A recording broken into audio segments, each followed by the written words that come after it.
Alright? Here we are then. 1 o'clock. Yeah. Hey? XFM. I'll tell you what you should play. No, I'll tell you what, before you say, Yeah. we're back then. Yeah. We're back in town. Well, that was what I was going to say. You should play Boys Are Back in Town. No, this is Boys Are Back in Town. You should play that then. It's just a Talk then. Someone should talk. It's obviously already a shambles. Can you believe that? I'm amazed that we're back on the air and it's already a shambles. What are you doing? What? What are you talking about? I'm talking. No one was speaking. The record was ending. No one was speaking. It was just. Well, I might shut off. Already, I might shut off. It's like nothing's changed. Boys Are Back in Town on XFM 104.9. We're back then, aren't we, Carl? I'm Ricky Gervais, with me Stephen Merchant and Karl Pilkington. I'm not coming back. I'm definitely not coming back. Oh, care that I'm not coming back. Rick, I seem to remember the end of the last time we were on. What was that, 3 months ago? Yeah, 3 months ago. Carl said he's never going to do the show again. There was nothing that was going to bring him back. Yeah. He didn't enjoy it, wasn't going to do it. All a ruse, right? Really? Yes. I've known him coming back for about 2 months, because he's got our agent now representing him. I thought he was a fool. I haven't really. Why? Well, what's he done for me? What's he done for us? No, I know, but I mean, he's your agent, so, and he's sort of calling Graham. And it was all a con, so Carl could get Mondays off. Poor Graham, the station's struggling enough as it is. Yeah. It's like running around like a headless chicken. Yeah. No one's listening. That's why I don't bother talking on the record then, because there's no loss to London. Sure. Right? It's pointless, this show. We don't do it for the money. We don't do it for the kudos. I don't know why we do it. No. Is there anything on telly at this time? I could have had a lie in. I know. But, it's all a ruse to get Mondays. He's got Mondays off now, because he has to do the show, 2 hours, right? And he's still getting paid. And it's all a con, because he knows that he's holding him over a barrel, and it's like, we've got to keep Carl happy. Right? I had Mondays and Tuesdays off before Duncan got involved. No, but you know what I mean, though? And it's like, poor Graham, who's the MD, in charge of the thing, probably pulling his hair out, worrying about the station, right? It's a sinking ship. And then Karl comes along, well, I'll do it, but I want Mondays off. He's probably sitting home now. His family, he's probably ridiculed by his wife. His kids almost certainly would have lost all respect for him. He's been fooled by Karl Pilkington. He calls his mates and goes, I'm busy, Graham. I don't, I just can't think. It's embarrassing. But do you know what I mean? And you think it's funny, and you think you've got one over him. He's going, Monday's off for 2 hours. Yeah, you do. You think, and now you're embarrassed. We've said it on air. But you're only conning yourself in the long run. Because, do you know what I mean? I hate that sort of, the world owes me a living, what can I get out of the world? What are you going to give back to the world, Carl? What are you doing now then? Are you going to prepare Mondays? What have you prepared for this show now? You've had 3 months to prepare. Yeah. What have you got? What have you got for us? Okay, what's happened in the last 3 months? What? In this place or just my life? Well, what have you got for us? With 3 months, we're cloning about. You get Mondays off, you're getting paid for it, you've got a cushy deal, you're having a laugh, you're taking the piss out of the management, right? So, what have you got for us? Give it to us. I've kind of, updated Rockbusters a bit. Right, brilliant. Yeah. Right? So, and you said don't mess with it. If something's good, don't mess with it. What do you mean it wasn't good? It was never good. It was never good. No, of course we had good. to fix it. It was fun to do. It was a laugh. I mean, I imagine it was much more fun for me than the 450 listeners. You know what I mean? I enjoyed it. I enjoyed squeezing your head and dressing you up. No, but that's just it. When I had a meeting with Graham, right, I said, look, I'm not being funny. I don't want to do it anymore. Yeah. I've had enough of it. Yeah. And he was like, oh, what's up with you? You sounds like you have a right good laugh. I said, yeah, but that's all good acting and stuff. I said, it's hell in there. I said, like he's talking about Vietnam. Yeah. I said, having my head squoze, right? What? Squoze is still not a word. We've been away 3 months. It's still not a word. Right? Yeah. I said, he's putting a dustbin lid on my head. Yeah. You told this to the MD. He's hitting me with a tray. Yeah. He's chucking toilet paper at me. Yeah. And he said, yeah, but that's all over 2 years. I said, no, that was the same day. Okay then, what has changed in 3 months? They're listening, they've been listening for 6 minutes now. Come on, give us something. Bit of Nickelback. What's happened in 3 days? Play a record and let him 3 months? What, in my life or in here? Nothing's happened here, nothing's changed here. Right. But, I don't know, do you know last time we were on? Yeah. Right? And, I was telling you about the woman over the road, where I live.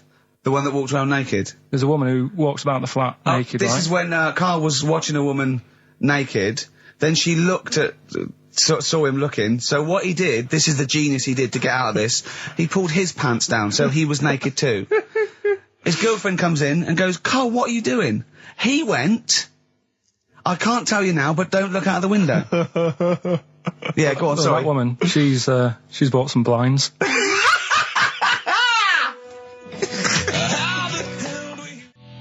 Nickelback, Someday on XFM 104.9. How old's the bloke from Nickelback? He looks about 40. It reminds me of, you know when a kid's made up at a fete to look like a lion? Yeah. Do you know what I mean? It's like the Wizard of Oz lion. Yeah. But, you know, good tune. I'll be controversial. I think rock rules the world again, Steve. Well, I'd hope so, mate. Do you know what I mean? Are we going to hear some rock later in the show? We're going to hear lots of rock. Excellent. In fact, I might even play a little bit of Rainbow. Blimey. Just to, you know, we've got the darkness, but Sure. I want to remind them where it all came from. Yeah. You've heard the Liz. Yeah. You're going to hear the Bow. Cheers, mate. Thanks for that. No, just high five. Yeah. So, Carl. Yeah, keep it real. Here we are then. Oh, incidentally, before we carry on, I just thought, it's weird, I was reading some of the fan emails and stuff we've got, and one of the things a lot of people like, it divides the listeners, is your laugh. It's interesting. Some people love it, they find it infectious, they find it adorable. I mean, close up in a small space, like a kitchen Terrifying. or something, it's annoying. Like, Carl was annoyed, because I squeaked in his ear earlier, didn't I? Sure. Why did I laugh? You on the toilet? I think I squeezed his head again, didn't I? And he said, no, it's not 1 o'clock He doesn't yet. like the squozing. The squozing head. But it's the squozing one. The funny thing is, right, we were out a few weeks ago with a mate of mine, right, and he went to squeeze me head, right, give it a squoze. Sure. And I was like, don't do that. You know I don't like it, right? And Ricky said to me, mate, yeah, he doesn't like having his head squoze. As if it's like Marmite. As if some people love it. Yeah. And some people hate it. Sure. Yeah, okay. Well, anyway, there was a little taster of the laugh. That was more the kind of deep, throaty laugh, the belly laugh. But there's that kind of high-pitched squeak that you do. When I've got to get air out quickly. Because I'm going to burst. Sometimes I laugh so much that my liver and all, they try and get out to it. So I have to get it out really fast, like a siren. Right. Do you know what I mean? Is that how you explain the fact that you're quite fat? Yeah, that's just laughing waiting to come out. Every time you laugh, you become a svelte young thing, like Brett Anderson. Oh, dear. Well, anyway, it reminded me of the game that you and I used to play in our very early days of XFM, when it was literally Make Ricky Gervais laugh. Make Ricky Gervais laugh, which was a great game, I think. I remember the first one. It was that fella drinking a pint of beer. Yeah. I remember the very first time. I tell you what, it's not great. Though? Ant and Dec do it now. They actually, it's very similar to Make Ricky Laugh. It's called Make Ant Laugh. Interesting. So many of our great ideas have been stolen. Yeah. Or stoled. Stoled, yeah. Anyway, I was looking through the paper in the week, and there was a picture which which I think might be a Ricky Gervais, Make Ricky Gervais laugh. I don't know. Again, obviously it doesn't really work for the listeners at home, but I'll try and do my best to describe it. Can we stop saying my name, because it's like a Dave Gorman project? Can we just stop? It's getting, let's say a word often enough, it doesn't mean anything. Yeah. Let's stop saying Ricky Gervais. Well, what we're going to refer to you as. Alright, well, Make Patty Laugh is a new game. I'm trying to get one of those squeaks of a laugh. I'm concerned because I know. I'm not a monkey. I'm not sure, you're not a performing monkey. No, okay. I know that. Right. But anyway, let me just briefly summarise the story for those at home. Okay. The headline was Mum 48, a mother of 48, seduced boy of 14. Well, that's not funny. Not her own boy, obviously, but a neighbourhood child. I don't think it's a funny story so far. He said Grand Lana Allen, 48, led him upstairs and undressed to her waist, then took his trousers off. Okay, bear that in mind. This is a quote from him, right? Bear in mind, he's a 14-year-old boy, he's quite excited about this. He says, then we had sex, it was every boy's fantasy. Alright? You're going to show me the picture of her now, aren't you? So it's a picture of her. Oh, this is not... Bear in mind... This is... Okay. In his own words, Rick. Right. In his own words, this was every boy's fantasy. Okay. Here's the picture. It's a silent laugh. He's collapsed on the floor. I wasn't expecting that. I was thinking it looked like a fat man. I was not expecting that. Oh my god. Oh god. She looks like the drummer of Iron Maiden. She looks a bit like Lemmy. But I tell you, she looks like reminds me of most. Did you see those? They've got one with a fag on as well. I know. It's just that's her with them out of makeup though. Carl, have you seen Every Boy's Fantasy? You should see. Oh god. Oh. Have a look, Carl. Oh god. How old is she? 48. Oh.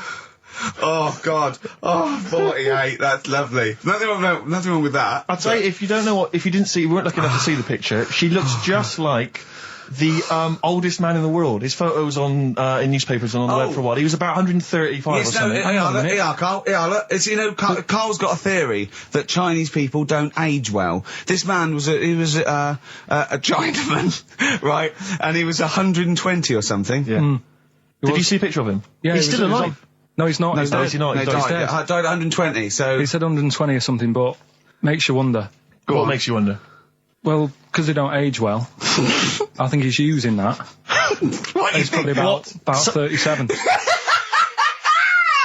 Oh, God! Honestly, we walk down the street, right, and we see an elderly Chinese person, right, and Carl would go, I just think he is. Yeah. Like, it's not... I don't understand. This notion that Chinese people don't age well, I don't know where this has come about.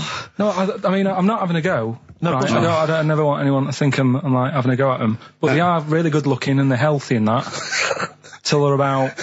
I've never seen one, right? Can you tell me if you've seen a Chinese person who's about 30?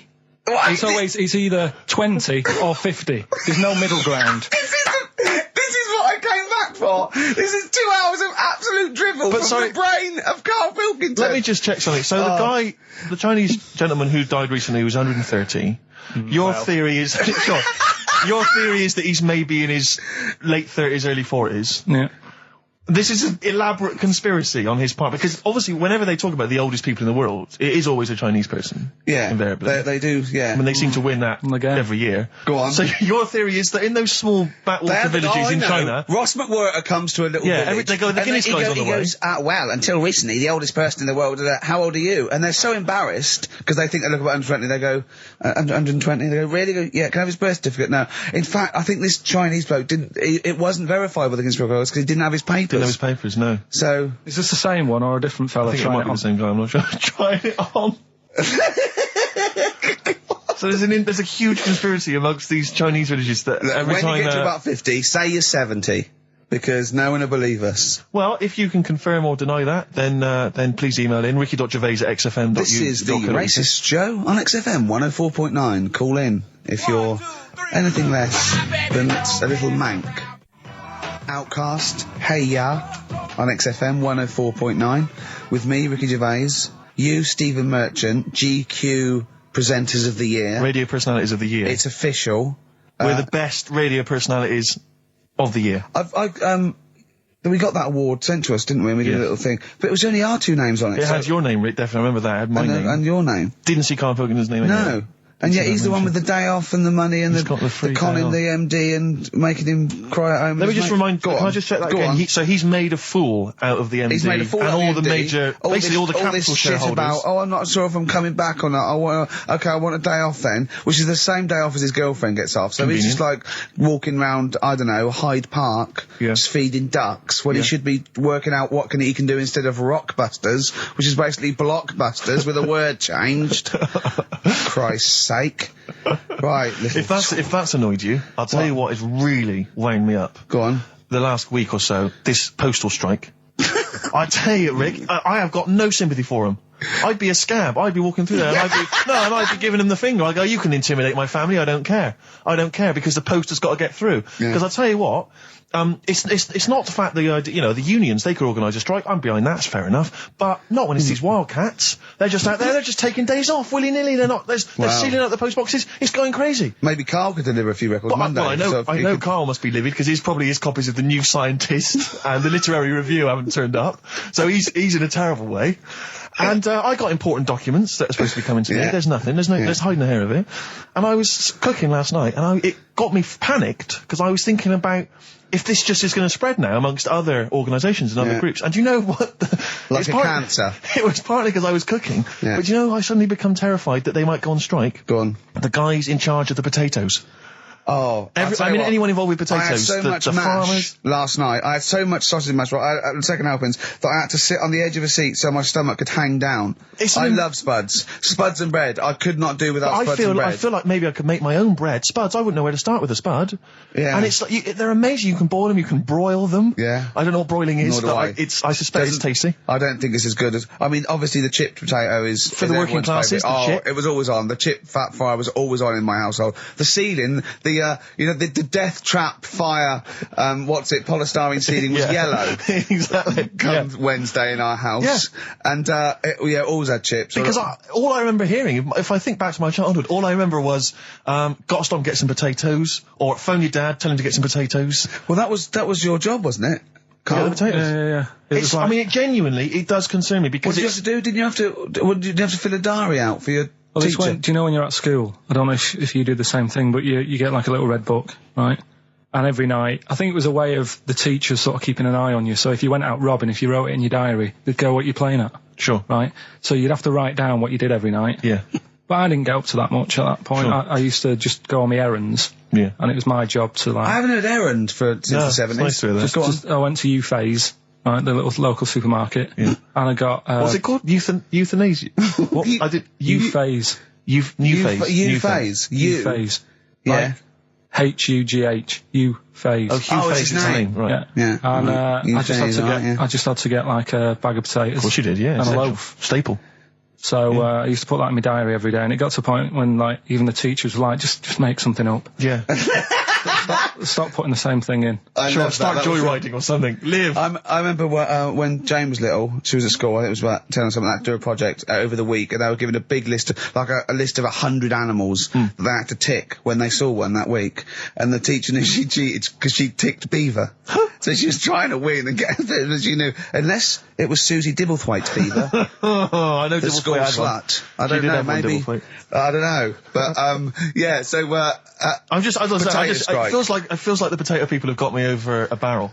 You know, I mean, they could hike the prices up. I still have to buy the potatoes. I got nothing else. I got to have that. You know, you got your fancy pastas for the upper classes, but for the working classes, it's chips or mash, isn't it, really? Yeah, no, I wouldn't worry. I don't think people who do potatoes are going to go on strike. I don't think so. Because we just go and pick them ourselves, don't we? Or grow them ourselves. Sure. What would be the most pointless strike? What would be the strike that we went so? Do you know what I mean? I'll tell you one strike that would go so. Those guys who do sketches in Covent Garden. Yeah, take your picture, or they do a caricature of you. The strike, imagine the strike! You go out and you go, well, I want one with a big nose and a big chin. I want them using caricature of me and my sister. Yeah. Oh, dear. But I need a sketch, I need a pencil drawing of Leonardo DiCaprio. Looking like a monkey. I mean, how are we going to get this? This is unbelievable.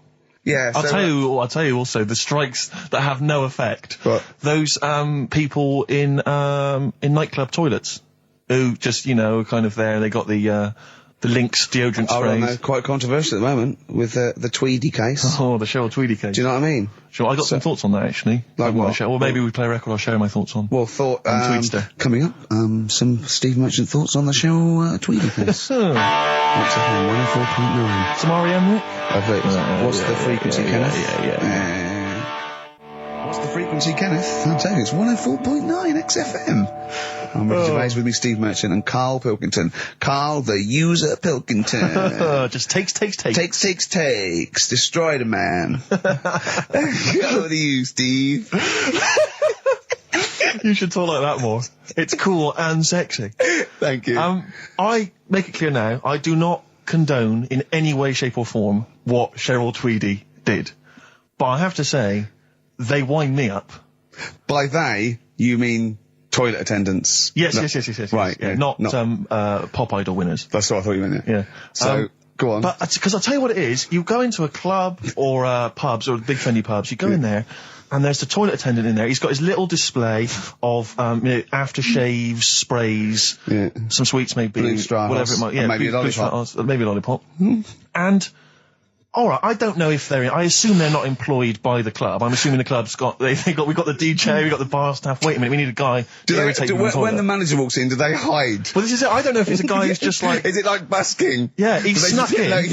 He came in when it was free during happy hour. He's got a little carrier bag. Yeah. He snuck in the toilet. But the thing is, it's the fact that toilet attendants, fair enough. I mean, I'm happy if a toilet attendant sneaks in under cover of darkness, cleans it for me, and then shoots off. But it's when I have to see them there. I feel guilty because I've got to, it's like, I maybe wash my hands, I'll forget he's there, he'll hand me a paper towel, suddenly I've got to tip him like a quid or something. It annoys me because I wash my hands at all. I don't usually wash my hands. I sometimes don't even bother getting my knob out. I do it by stand and change my trousers when I get home. Exactly. So it annoys me I have to go through this charade of getting it out, slushing out of it, shaking it dry, and then washing my hands. See, if he did any of those elements, I'd tip him a quid, yeah. Pop it out. But not to hand me a paper towel and get it myself. And it's just guilt. And sometimes I'll hold it in because I'm nervous I don't want to go back in there. What annoys me is like a posh award ceremony, it's £1 a piss. It is £1 a piss. Do you know what I mean? So, or in a top hotel or something. Yeah. It's absurd. And I'll tell you what's worse than that.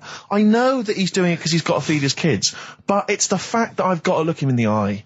You know, it's like he's humanised. You know, if he was only dehumanised, Rick. Yeah. If I could see him and I didn't think he was a human being, I wouldn't feel guilty. If he could sort of hide under the urinal, perhaps, or if he could hide underneath the sink. Like thing from the Adams, like he just puts out, he just pop a hand out, doesn't say anything, just hands me the paper towel. So you don't even see, like, you know, hand over, and then I'd put £1 in, I'd take the thing, put £1 in, nick a lollipop and run away.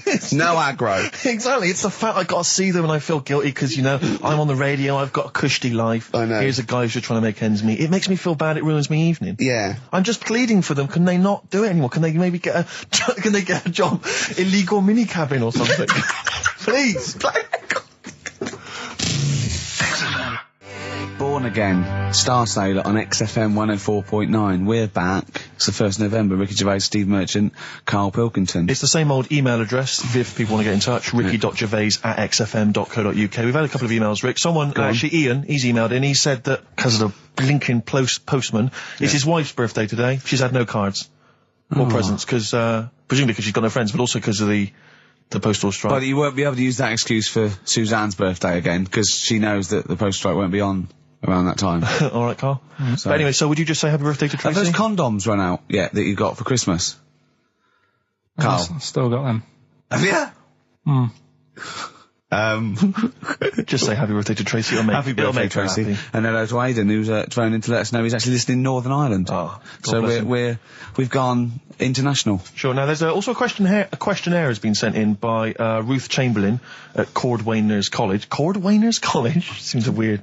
Cordwainers. It used to, yeah. It's either used to be a poly or a laundrette. I think it's Anyway, it's something that she's doing for, she's studying product design for the fashion industry. And anyway, she's got, some questionnaire. And we're too busy and important to fill out the questionnaire. But we thought maybe you could answer it, Carl. Carl, look, he's yawning, he's looking round. He's only got to do 2 hours and he gets a whole day off and he's getting paid for it. Do something, Carl. Be grateful. You've probably ruined a man's career. He's been ridiculed now for doing this. He's so weak where he should have squoze your head and kicked you out of the building. So, let's have a little bit of effort. You've only got an hour and a quarter to do, then you get 2 days off, alright? Alright. Right, Carl, it's a questionnaire about happiness. Oh, yeah. There's one person... Well, that should answer it right where. The first question, Carl, on a happy scale of 1 to 10, where are you on the happy scale? Is it at this moment or in general? Well, I would say generally. Okay. Yeah, but you don't always have to, like... I think I'm happy in that, but I don't always show it. You never show it?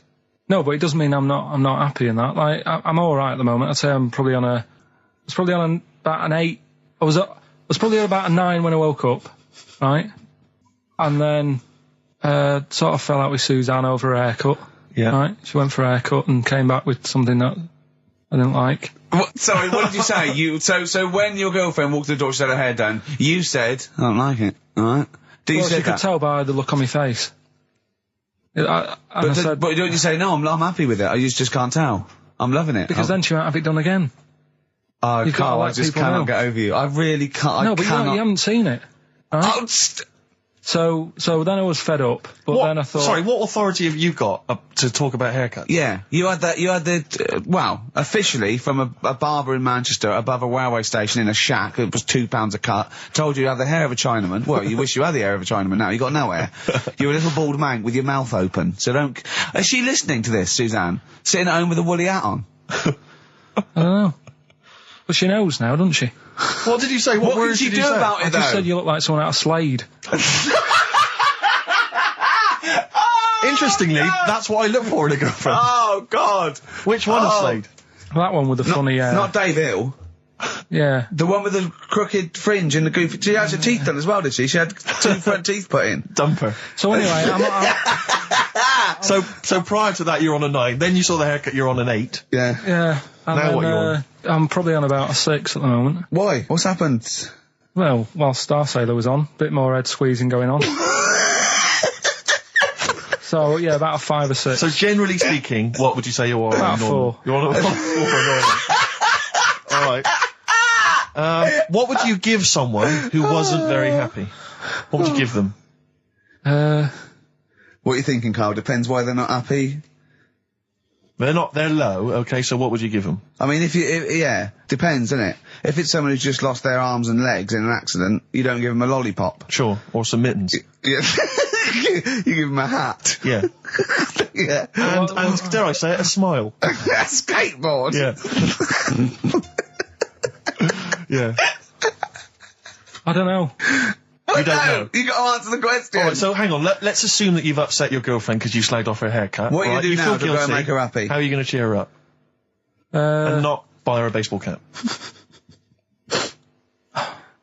I don't know yet. I haven't thought about it because I've got this to sort out, haven't I? So when I get home, get her some gel or something. Oh, God! Oh, Christ. Okay, Oh. and, alright, just name something that always puts a smile on your face, Carl. It always cheers you up. If you're feeling a bit blue, it always cheers you up. A monkey, innit? Learning something. Right. That's a bit weird. I love the qualifier. No, I think it was 2 different sentences. I think it was learning something. That's a bit weird. Yeah. Oh. Learning something that's a bit weird. Okay, and finally, if you could have something to make you happy, what would it be? Little chimp, wouldn't it? Little chimp in a suit. Well, don't answer for him. Don't put words into me. You could have anything you want. It'll cheer you up and make you happy. What would it be? You can't say a skin of titanium. It's got to be something possible. Yeah. X-ray vision. No. What would you have? It can be conceptual. It could be world peace. It doesn't have to be, a new watch. Yeah, let someone else wish for that. Sure. That'd be a waste. Yeah. Yeah. Why should you do it? And then someone else gets a nice new watch and there's world peace. Exactly. You're walking round, it's nice and peaceful, you know what time it is. He's swanning round, he's got a lovely new watch and there's no threat of him being bombed. Exactly. I'm quite happy the way I am, really. I don't really want Are that you much. really? But you're on a 4. Yeah, you're on a happy scale of 4. Yeah, you're on a 4. Surely you want to get to 10. Surely the point of life is to be on 10. Yeah, but what's a 10? Do you know what I mean? No. What's a 10? Contentment, absolute contentment, joy Bliss. in your heart, Yeah. inwardly and outwardly. Not walking around with a little round mank head with your mouth open going, what's the point of that? I've done it once. Is that why you've still got all the condoms? I've done it once. What's the point of that? Alright, we're gonna get over some air gel. Come on. 10. Just one thing that would make you happy. That would cheer you up if you were feeling low. Tuesdays off as well? I'll have the MD just, resign straight away, shall I? I honestly don't know what would make me happy just like that. Because I am happy. I know you say I'm fed up and that. Do you know what? He said right. he wouldn't want to be too rich. He said, because if I was too rich, then Suzanne would say, let's go around the world. He said he wants to be rich enough, so they're happy in that, they got their bathroom and everything, but they still can't afford any more holidays a year. Think of that wish. Think of that capping your wishes. Yeah. Do you know what I mean? Putting a ceiling on your ambition. I love it. It's genius. Look at his face. Play a record. It's like if you'd won that ticket round Charlie's chocolate factory and he'd said, actually, Carl, I want you to take over the factory. It was a test. You'd have said, I just wanted to look around the chocolate factory. Yeah. I'm happy to go back and live. No, he'd have said, poor. I'll work it, but I'm not working Mondays. Exactly. Play a record. Imagine giving a chocolate factory to a kid. I know. Idiot. Give it to the fat one at least. He'd enjoyed it more. Beautiful. Billy Bragg from his Essential Billy Bragg compilation. Now, I know a lot of people are thinking Billy Bragg, I can't be bothered, politics, and I have to say, buy this CD, skip past every song that is, for instance, there is power in a union. Don't be duped by fascism. Yeah, it's your right and duty to vote. Yeah, right wing, wrong wing. Exactly. Ignore all that. But just listen to the love songs. His love songs are beautiful. Yeah. It's fantastic. Tonight I celebrate my love for you with a pint of beer and a new tattoo. It's great. Brilliant. Yeah, lose the ones about Exactly. Striking. Yeah, exactly. Because we know what we think of that. So I heartily recommend that. Carl, we're on happiness. Carl, Yeah. I'm trying to explain to Carl that the aim to, is really to get on a 10. Yeah. For I like happiness. the fact that he started on a 9. But I love the fact he's happy with 4. Yeah. I love that. No, but what I mean is, right, I'm not looking for, like, happiness. Right. I'm You're all not right. looking for happiness? What? What's that for? What I mean is, right, I'm happy when I'm not fed up. So what I mean is, I'm happy. Is this your new book, Psychology of the Mind? What is that? I'm happy when I'm not fed up. That's like an 8-year-old trying to explain happiness. Johnny, what is it when I'm happy when I'm not fed up, miss? Well done, good boy. That's it. You're happy when you're not fed up. Talk like an adult. Yeah, but that's what I'm saying to you, though. What? I'm happy most of the time. It's just that when things niggle me, I find that I realise when I'm annoyed more than when I'm happy. But Carl, every time we talk to you, you are whinging about something. You've got something that annoys you. But he's one of those people that if he whinges loud enough, he gets away with it. Like he's in here, I think he goes, I'm really busy. I come in and he's doing nothing. He's chatting, because he's having big, long chats with everyone about how someone's wound him up. Yeah. And they all come and they go, oh, Carl's fed up. Because he's got this show. You know what I mean? He's wormed his way. Hang on a minute. You came in moaning about the Post and that today. Yeah. Well, everyone's annoyed and frustrated by that. There's small businesses going out of business. I'm not. You haven't heard me. No, you're not, because who's sending you letters? No one. You've got no friends. You've said that yourself. Yeah. You've openly declared you don't want friends. They're too much hassle. Yeah. Yeah. That is my joy. Friends that is the point of life to me. I can't wait to see them. I squeeze their head. I welcome them in. Oh, they annoy me. They annoy me. Annoying me. I love it. Friends are annoying. He's even scared of doing something with a friend or getting a gift because he goes after buying one back now. Yeah. It's sort of like life's a bit of a chore for Carl, isn't it? Well, anyway, all right, let's leave that aside. Obviously, you're never going to be entirely happy, although apparently you are already on the brink of happiness. All you had to say was your hair looked nice. That's all you had to say. Yeah, it looks good, yeah. And that's it. End of story. What's the point in that? What is the point in that? Because she doesn't really care what you think, but she doesn't want to hear that she looks like Dave Hill from Slade. She's not having her haircut just to please you, Carl. Despite what you might think. He's taken aback by that. Yeah. Sorry, happiness then, yeah. All right, so I was happy the other week, right, when I was going up to Manchester on the train, nice quiet carriage, I'm sat there reading about sharks and that, right? Nice and quiet. And I got annoyed, I texted you, didn't I? Yeah. When 2 fellas got on. Can we talk about it? Well, yeah, you've started it. 2 gay men got on. Go on. 2 gay fellas got on. Yeah. And it wasn't the fact they were gay that bothered me. It was like, each to their own. Let them get, you know what I mean? Let them do what they do. Yeah. And, behind closed doors. But they started talking really loud, right? And they were going on about, that's annoying anyway. That's annoying whether you're straight or gay. Talking to you. But do you know what theory I have about they go out late? Yeah. Gay people always go out late. Yeah. Yeah. Right. When what time do you go out in the evening? 7:30. If you go out about 7:30, if I'm out of work, I might go out about 8 o'clock or something. Yeah. I guarantee I'll sort of be in bed by about 12:30. Sure. At that time, they're still sort of ironing the jeans, right? And the funny thing was, I've always said this, right? Dancing along to ABBA. You sort of said that's rubbish. I'm sat on the train reading about sharks. These 2 are talking, and they're going, "Oh, we can't wait to get there." And his phone goes, and he goes, "Hello," and on the end he goes, "Anyway, I'll see you at 1 then," right? Right. So I thought, well, maybe that's tomorrow. Could be 1 in the afternoon. That's when most people would meet. Yeah. And then he carried on talking. Most people would meet. Carried on talking, and he goes, "Yeah. So anyway, like I say, see you tonight. 1 o'clock is meeting someone." Yeah. I don't know why you go out that late. Do you remember when his favourite record of all time is The Killing of Georgie? Sure. He said, would he have been killed if he'd have been back at a decent time? Yes. There's no mention of the time in this song. And then the funny bit was, actually, that did make me laugh, right? When he'd finished talking on the phone, he said to his partner, right, oh, there you go, let's have a little chat. And the fella said, who was that? And he said, oh, it's Dave. He said, which one's Dave? He said, you know, the one with the shaved head. I thought, in the gay community, yeah, that isn't a good description. No. Do you know what I mean? Yeah, I know. They've all got little shaved heads. Before we move on, was the Sharks article interesting? Did you learn anything? It's pretty good. Was it? I'll teach you something about that later. Oh, okay. Is this educating Ricky? It wasn't, but I can teach you a bit. Yeah. Alright. That's good. Play some ads and that. Play some ads and a tune, and then have we got maybe a competition? Yeah. What have we got? We're all looking forward to that. Alright. Fortune Faded, Red Hot Chili Peppers on XFM 104.9. I'm Ricky Gervais, with me Steve Merchant and Karl Pilkington. Back for 2 hours a day, then a Monday off. Conning the management, baby, and sending this station spiraling down into the depths for his greed and selfishness. Yes. Okay. We were talking earlier about things that have happened when we were away. Quite a lot, but there's one thing I heard. It might be a rumour. I hope it's a rumour. I kept it from you, Steve, because I want you to sort of have spirits out, because we've been at it in the office, and we've got to be... Okay, I'm just going to say it. I think Shed 7 have split up. Sorry, I didn't... Shed 7 have split up. I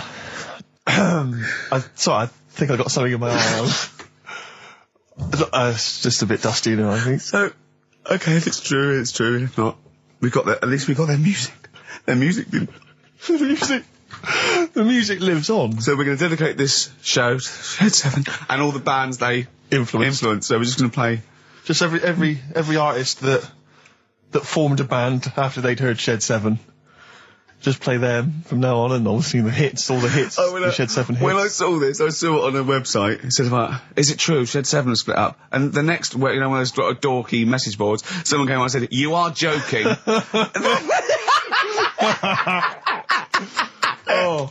Oh dear, what else has happened? I just pray that it is just a rumour. It's just a rumour, yeah. Just to call in if it's true. Well, no, call in yourself. Well, Shed, if Shed's listening, yeah, and he's not busy, he's got Mondays off now. Call in and say what was the split all about? Tell you what I read about. Sharks, monkeys, or jellyfish? It's 10 past, isn't it? We haven't done a little bit of knob news. No, right? We haven't done knob news, no. But it's been 3 months. It's been 3 months coming. There's this thing. I don't know the full story. I don't know how it happened, right? But little Russian fella. Yeah. He was sort of having sort of emptying his bladder, right? And somehow electrocuted himself. Right. And sort of did a bit of damage. How did he smashed onto some live wires or something? Something like that. So did anyway, damage to himself or to an electric fire or something? No, to himself. To himself. Yeah.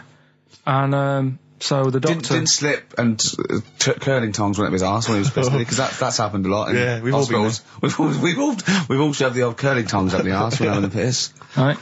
So I can't even be bothered. No, go on. No, we're interested. Come on, we're interested. You can't be bothered. You get Mondays off. Do some work.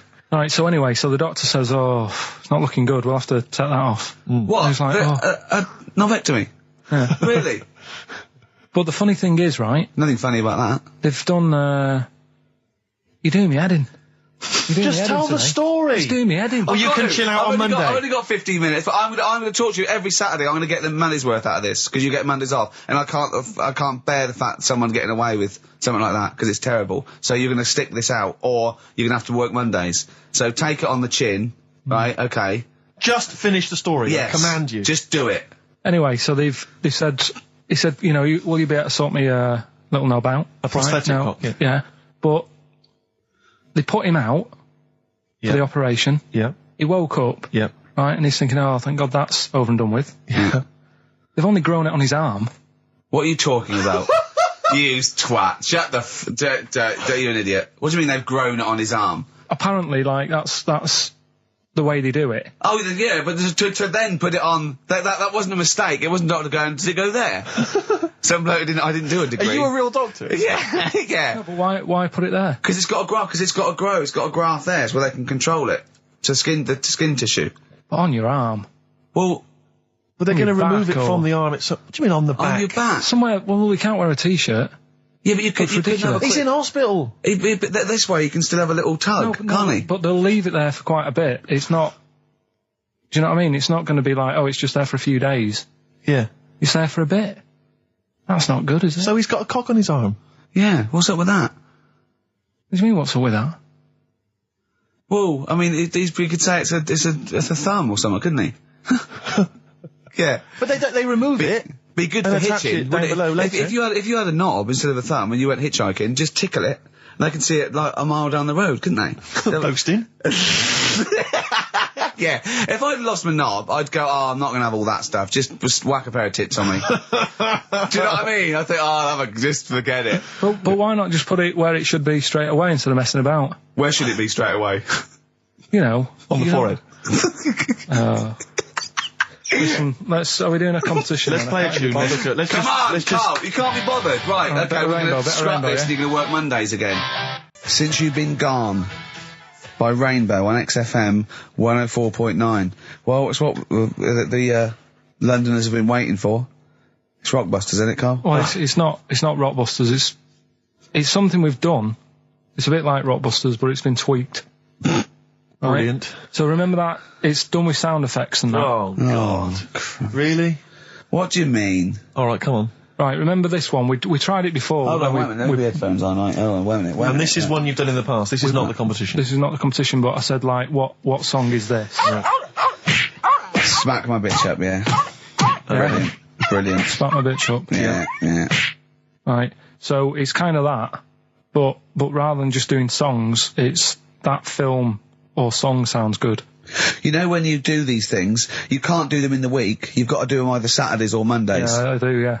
Well, I'm going to check on that, because that really annoys me. Because it's been done, so it doesn't really, you don't have to worry about it when it gets done, do you? Because it's done, so. Well, yeah, but I don't want you taking time out of things you should be doing at work. You're already weaseling way out. XFM's going down the tube, and you're taking the piss left, right and centre. Right, so here's this week's little grab. That film or song sounds good, so what is it? Come here.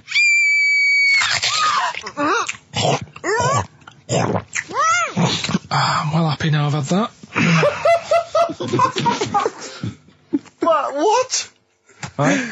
It's a film or a song title, is it? No, it's a film or a song. What do you mean? Forget that. It's a film.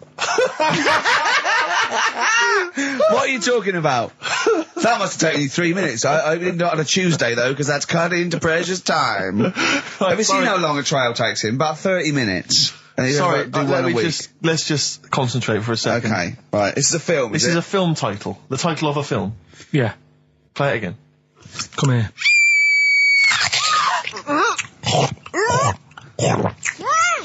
I'm well happy now I've had that. Right? Oh, dearie me. Dearie me. 3 months they've waited for that. 3 months for that. Shite. Do you want to say what the prices are? Oh, I can do. I'll tell you, there's good news and there's bad. I don't know, I think maybe this is what people think of Carl's quizzes. This is the respect they show us. Because you know that the various companies, they'll send you product which you can include in competitions. It's a promotional tool. Yeah. They've sent us I'm Alan Partridge, Series 2, and Fawlty Towers, the complete series. Brilliant. On VHS. I mean, who's got a video player anymore, Carl? It's for losers and the working classes. Yeah, for up north. They still sell them up north, I think. Thankfully. In market stores. It's been redeemed. I mean, I wonder how we got hold of that. Yeah. Yeah, The Office Series 2 on DVD. That was a nightmare, getting hold of that one. The best album in the world ever. It's got stuff on there. Super Furry Animals is on there. Supergrass. Gold Frap. And also The Best of the Boomtown Rats, which is not bad. And a couple of Teachers DVDs. So some good stuff there amongst the VHSs. And you can win all of those treats by identifying this film. Oh, God. Come here.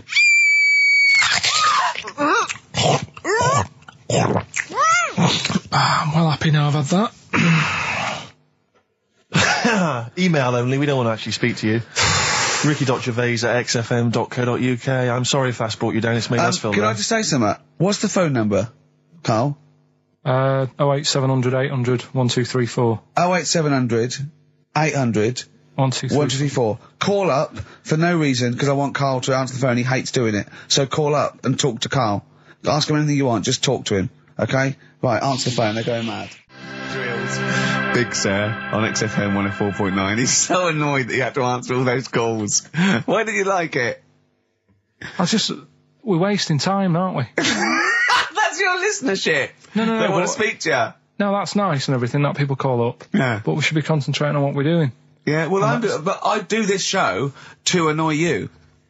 I don't do it for the money, or the kudos, or the awards. Do you know what I mean? I do it so you have to be here and do what I say for 2 hours, because you're getting away with murder here in the week. I don't like seeing that. I don't like injustice in the world. I try and fight it wherever I can. So I do it to annoy... It's good of you, Rick. Thanks for doing that, mate. Yeah. It's interesting, though, that you're passionate about fighting injustice, but you focus specifically on Karl at XFM. One of the world's lesser crimes. Being a little bald mank twat. Exactly. I know, yeah, but nonetheless, it is a crime.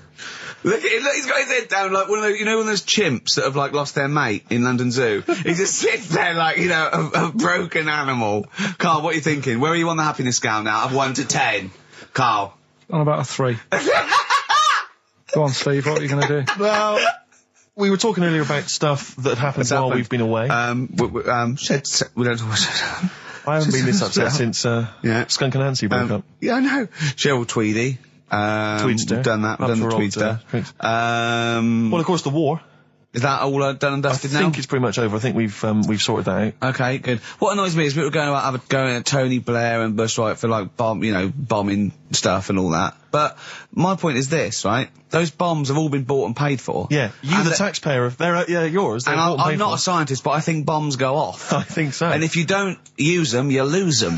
So let's use them. Exactly. Do you know what I mean? It's like tinned food. It lasts for a while, but eventually it's going to go off. It's like anything. Oh, we better eat that. No, don't open the fresh stuff. Don't build the fresh ones. Let's use the old ones. Exactly. So because they're just stockpiling there, and they cost us millions. I know. We want to see if they work as well. What? We've never tried that one. Use them. Use them on just Oh, exactly. Karl, who would you bomb if you could? I wouldn't. No? What do you mean?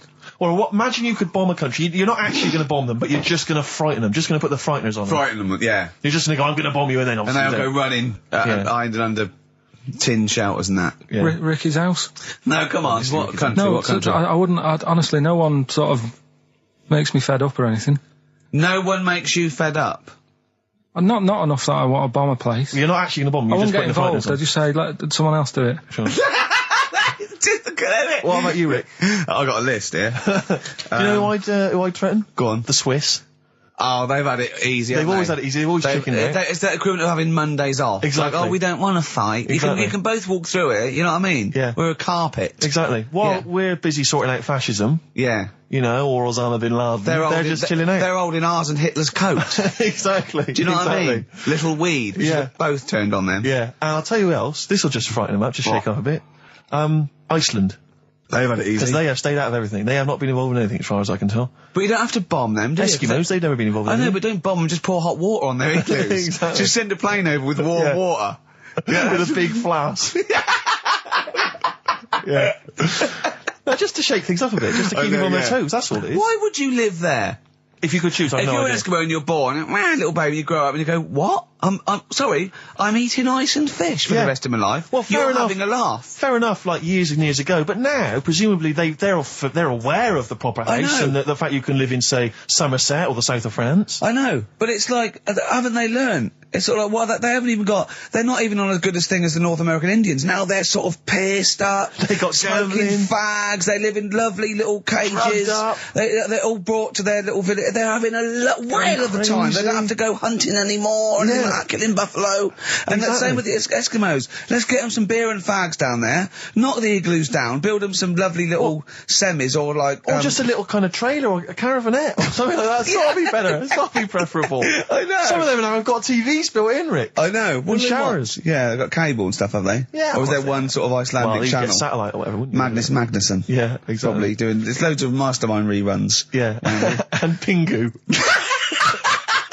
Just on a loop. That's porn over there, Yeah, though. exactly. Oh, brilliant. No, well, that's like a hardcore documentary. Yeah, this is Racist FM 104.9. Yeah. So, who would you like to see bombed? Or not bombed, not bombed, but just put the frighteners on them. Yeah, email Ricky Gervais, XFM. Anyone. Any nation or anything. Karl, thoughts? Play a song? You're not working for your money. You're not having Monday off. We've got to do something Monday. Let's plan something Monday, just to get him in here. You've got 2 hours for 8 hours off. You don't do an 8-hour day anyway. Rick, how much is he getting paid? He's getting money for this. I think his wage went up last time. So he's getting paid to be here, extracurricular, extra work, right? So it's moonlighting, and they're giving him a day off. Yeah. And he's contributing nothing. Nothing. Huh? What, Carl? Did you say something, mate? Huh? What's going on? What? Going on with yourself? Well, say something back and earn your money. Well, let's just play a song. We've done a bit of stuff there. You idiot. Don't say we, mate. I've not heard anything from you. We've heard your contribution. It's a classic, If I Can't Change Your Mind from Sugar on XFM 104.9, Ricky Gervais, Steve Merchant. Mouldy, up to his old tricks. That's right. In the shugs. Should we just... Yeah. Should we just hear Carl's Name Carl, That film Come again? on, Carl. Come on, hurry up. Do work, you got half hour, then you get Monday off. Come here.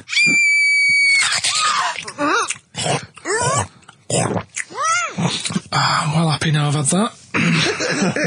So ricky.gervais@xfm.co.uk. What's Carl's email address? Is it carl.pilkington@xfm? So everyone sends an email on Monday just so he gets back and he's got to do something on Tuesday. Yeah. Maybe he should have took the load off on Monday. I don't know. PIMP, 50 Cent on XFM 104.9. Me, Ricky Gervais. You, Stephen Merchant, and you, Karl Pilkington. Alright? What are we doing then? How are we going? Carl, how are you feeling? On a scale of 10 now, happiness scale? Just building back up again a bit. Yeah? Why? Probably on about a 5. Oh, that's not bad. What changed it? Just calm down a bit. Yeah. So. The chilled out vibes of PIMP probably helped you. Yeah. I think we should just say, give massive props to Adam and Joe, who stood in for us. Oh yeah, stood in for us. Did a great job. Yeah, great, really good. In fact, interesting, I listened to their show. Are they going to get their own show here? I think they should. Yeah, they'll probably get something. Well, there you go. Well, it's interesting, as I was listening to them, they had quite a nice selection of features. They had a couple of good competitions and things. Now, I don't know if, having done them for XFM, is it somehow, they may be kind of under some kind of XFM copyright? Which would mean, as we've got no ideas, maybe we could just hijack some of theirs. Maybe you could look into that. Obviously not Monday, you're not here, but... I was with Joe Cornish last night, went to a little, do at, Jonathan's house, and Joe was there, and he walked in, and I was taken aback by how tall he is. Sure. Because I'd forgotten, and he's about 6'4", but he's unlikely to, you know what I mean by that? It's sort of like some people surprise you. And, he was going, I don't consider, 6'4", big. I said, well, it is pretty big. I said, but I know what you mean. I walk around with Steve Merchant. Yeah. And, he went, how tall's Steve? And I said, 6'7". Yep. And Joe went, oh, that's nearly a disability, isn't it? Do you know, he's absolutely right as far as I'm concerned. No, do you know, I've genuinely, since school, I used to go to school with a little disabled fella. Lovely guy. No, I swear to God, lovely guy. And I remember he came in when we got in the sixth form, and he'd basically got, I don't know what the ins and outs of it were, but as far as I could tell, he'd got a car for free. A specially converted car. Yeah. You know, because he was disabled. And he was driving that around. Same as Carl. Me. I need this, I need that. But it seemed to me that I was thinking, well, why can I not get something similar? Because there are some cars I can't fit in. Because I'm too tall. I genuinely cannot drive the smaller cars, the cheaper cars. I'm obliged to buy a more expensive, larger car. Because I can't fit in the tiny. Yeah, that's like saying you've got to pay more for your shoes because there's more leather, which is true. Which is absolutely true. It's a nightmare getting shoes. But fat people have to pay more. Do you know what? It's a nightmare getting chairs, comfy chairs that I can sit in the home. I sit in a chair for very long, my back's killing me. Now, how is that not a disability? But no, you don't see people like me whinging. But I think tall people, I read an article that taller people on average, get higher wages through an advantage, or just because they're taken more seriously than little dumpy fellas. Sure. Do you know what I mean? But I don't think I genuinely don't think there are many benefits of being really tall. People seem to assume there are, but beyond the fact that I can reach things down from a high shelf, I know. I don't think there's any real perks. I've seen you hit your head a few times. That's a disability. I know, I have seen you hit your head a few times, and I think, oh God, that must have hurt. Obviously I'll make sure okay and then laugh. Of course. But I know it must be annoying. Thanks, mate. No, but I mean, there's a pub, there's one pub in Soho that he has to go down backwards. Yeah. He has to lean that, it looks like a limbo dancer. Yeah, they've almost got to lower me in on ropes. I always find it amusing. But like for instance on a plane, on an aeroplane, I can't get some of the seats, I can't fit in some of the seats. Not in any way, not the way that I could. Because how is that not a disability? There's some seats that people can't afford because they're poor. It's not a disability. That's irrelevant. Don't go on a plane then, because you're poor. But if you can't afford to go on a plane, you can't afford to go on a plane. You should have studied hard at school. But what annoys me about that is there's a physical disability I was born with. There's a weight allowance, so I might not be allowed loads of bags on, but there might be a big fat pig in the queue who's allowed the same chocolate allowance as me. That's because they've been eating like a bloater. I couldn't stop myself from growing this tall. It wasn't a conscious decision. I didn't think, I'll tell you what, I won't smoke when I'm a teenager. Maybe I'll shoot up. I'll eat healthy. I'll probably add an extra 2 feet. It just kept going. You do eat too healthy. You eat way too many greens. But that's not why I grew to this height. It's a genetic thing, isn't it? Yeah, but if you live near some sort of pylon or something and just, as I say, smoked from an early age, you wouldn't have been that tall. Don't think when I was a gangly teenager having the piss taken out of me, I wasn't thinking I wish I'd been born near a pylon. Or Chernobyl. Could your mum or dad, could they have banded you like they did with didn't they do that with someone's feet? Well, yeah, concubine, yes. I didn't come out this tall, did I? No, but slip it in the blood. And how would they bandage it? They'd have to bandage him round the feet and round the top of the head. Yeah, I'd be walking around like a mummy. Yeah, or a bonsai boy. But people didn't really realise I was going to be this tall until I was 14 or 15. You know, you don't realise when you're an 8-year-old. How tall were you when you were about like a gangly... Okay, so a typical gangly teenager, 15. How tall were you at 15? I don't know, 6'5" maybe? And I bet you were like a beanpole, weren't you? Well, of course. Yeah. And what sort of glasses did you have? Cool. No, what did you have? I don't know, a monocle. No, I can't remember. Did you wear a bow tie once? I wore a bow tie? I thought I was trying to preempt the styles that might be coming around. I think I've been watching a lot of George Formby films. And I thought it can only be a matter of time before the bow tie comes in. I thought it might be quite kind of urbane and debonair. Yeah. So what was Robin Day at the height of his fame? I think he might around this time, yeah. Yeah, I wanted to go for that dandy look. I thought that's what the girls would go for. I know, the dandy. Oh dear. So I still want to see you with a pipe and trilby. Yeah. I just think you'd look great walking on the street. Yeah. But I genuinely, I really, it does frustrate me that I don't get any allowances for being very tall. It doesn't count as a disability. Well, it does count. No, it doesn't. It's not a disability being 6'7". But how can you explain, for instance, travelling on a bus or a coach? There's some seats I can't sit in. The only disadvantage is, people look, I've seen people stare at you, but they stare at me because I've been on the telly. Was that a disability? People being recognised? Yes, but you could avoid that by not being on the telly. It's your choice. This is my point. It's your choice. Yeah, it's the same as the big fat people. It's their choice. It's a different sort of stare, isn't it? I've been there. Yeah. When, the sort of stare that you get and the sort of stare. Well, obviously sorry, Steve, but I'm gonna, follow up this inquiry. What do you mean, Carl? No, I'm just saying it's more of a stare of fear than, like with you, they go, oh, it's him. Yeah, go on. Whereas with you, it's more like, jeez. Do you know what frustrates me? What? I thought he did deserve having a Monday off. I've changed my tune. Yeah. Sometimes you don't realise this, listeners, but sometimes I'm an intermediary. I do step in when he's winding him up, because Carl gets to the point where he's going to explode. Yeah, and it's crazy. Okay, Jeff, and I step in, and this is the kind of response I get from Carl. This is the kind of back chat I get Well, I tell you, he's a little user. I'll tell you what, because he's too scared of winding you up, because he knows that you'll just walk out of here and he won't get his Monday off. Absolutely. Play a record, you little oik. Weasel. You're a weasel. Title track from an album called 1972 by Josh Rouse. Well worth listening to. XFM. Yeah. Ads. Yeah. Joe Jackson, Different for Girls on XFM 104.9. Ricky Gervais, Steve Merchant, Karl Pilkington. He's annoying me now because he's got a day off and he's got 2 hours and he's miserable. He's not even doing anything to the show. It really annoys me. Well, hang on, wait a minute. You've forgotten his brilliant film quiz. Yeah. He's contributed that. That he probably did during the week. Well, do you know what I mean?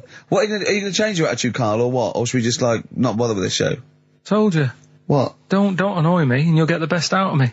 Yeah? I told you. I told you, this show is to annoy you. You knew that. But this is what you're going to get. Do you know what I mean? But no, you've got to be good and get the day off, or there's no point for any of us. Right, if you were having an operation, would you annoy the doctor? What? You can't concentrate, can he? Don't wind him up. The fact that he's a doctor. All of a sudden. Yeah. He's got to press a button and find out what a monkey did in 1932. And he's, Where's the monkey news?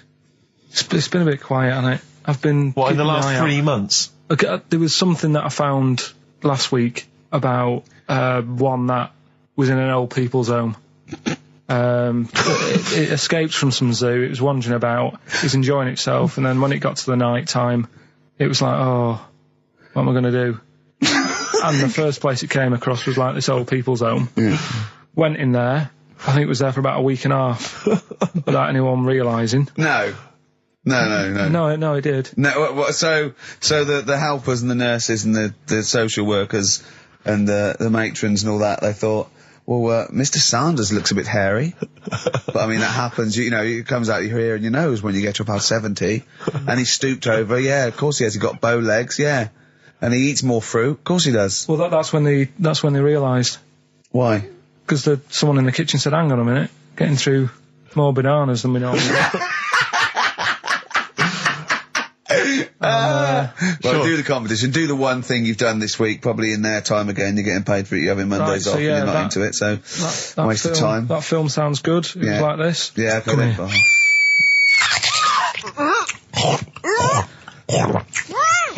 I'm well happy now I've had that. Oh, yeah. Right. Yeah. So that's a bit of a cryptic clue. Yeah. Someone eating this woman. Yeah. And he's happy that he's had that. Yeah, go on. Yeah. That was Gladiator. So. Who wins? A couple of people sent in Hannibal, which would still work. Yeah. And someone else sent in Maneater, which I suppose works. Although he did put the thing in about I'm well happy, glad. Yeah, I know. I know it's not. So. It's not worth the I don't know undercredit he gets for this and a day off. No. Well, Eva, who got the answer right. Well done to her. I'm going to give her the prizes. She said that she'd heard this before on Christine O'Connell's show. This is really annoying. Right, that's it. You're going to do something, or we're going to stop this and you have to work Mondays again, because you are taking the piss out of me, you're taking the piss out of Graham, and you're taking the piss out of London. I'll see you next week, and you can change your attitude. Limp Bizkit. We may be back next week. It depends how Carl gets on. Maybe he bucks up his attitude. Thanks for listening. That was the record before us, and here we are, pre-recorded, because we did this a few weeks ago, because we're not here at the moment, are we? We're away in that. I'm Ricky Gervais, with me Stephen Merchant. Hello there. And Karl Pilkington. He's not actually with us. He'll be in some of the best of clips that will be coming up shortly. Yeah, this is just us, isn't it? This is just us. We did this. When did we do this, Rick? A couple of weeks back. Hold on, what is it? It's the 27th today. Yeah. I enjoyed Christmas. I loved Christmas. I loved Christmas. I had a great time. What did you get? Loads of presents. So did and I. I'm glad they made it to number one. I'm really glad. Stroke, he, she. Yeah, I'm really glad that the pop idols, Cliff Richard, Westlife, made it to number one. Bo Selector. Yeah, just delete that. Yeah. Okay, well, we're going to play some of the best of, some of the greatest moments of the last 3 weeks. Yeah. Ever heard on XFM 104.9. What about this? Do you remember this one? Oh, which one is it? Alright, so, here's the first bit. Right, there was this, this is what it's like about getting presents and stuff, right? With my mum and dad. Go on. My mate, Colin, right? Colin Mackin? No, Colin Bailey. Oh, right? Yeah. He had a little Sinclair Spectrum, right? Yeah. Computer, which was like the thing to have at that time, right? Yeah. You used to always go round to his house. The deal was... Not the one you had to play through the window because you weren't allowed No, that's another lad. Oh, right? yeah. This is a different lad. And the deal was, he came to our house, and my mum gave him a pie. And then I'd go round to his, and I'd stay there for a few hours playing, you know, Hungry Horace and stuff like that on it. Sure. Right? Now, my mum and dad knew that I really wanted one of these computers, right? So I waited about a year. Came round to Christmas Day. I thought, I reckon might have one. Turned out they bought me the wrong one. They bought me a ZX81 instead of a Spectrum, right?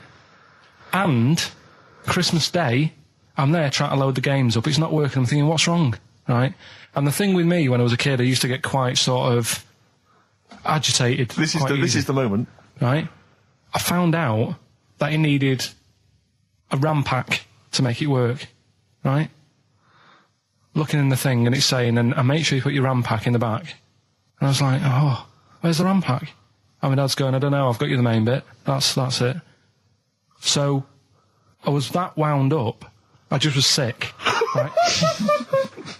Just sick. I didn't feel sick or anything. I just was like, oh God. Went to the sink, just sick. Because I was that on edge about it. I said, come on, we've got to get one. And my dad's like, Tandy's shut. We're not gonna get anything today. Ruined again, Christmas Day. That was after the year when my train set got blown up by our kid. The following year, no RAM pack. And now you ask me, why don't I get good presents? He's scarred. He just I'm gonna die. Honestly, I'm gonna die. He's just clean sick. Yeah. There's no RAM pack. Did you get to the bottom of it? Why wasn't there a round pat? You have to buy them separate. Oh, okay. What do you mean I can't play Frogger?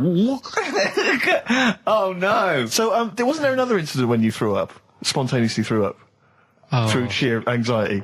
I do get it. It's not so much now, because I've relaxed a bit, but as a kid I used to be quite on edge all the time with certain things. Do you think that's what happened to your cat that kept being sick? That it didn't get the food it wanted, and it just threw up? Do you remember that? Yeah. God, so they shaved it.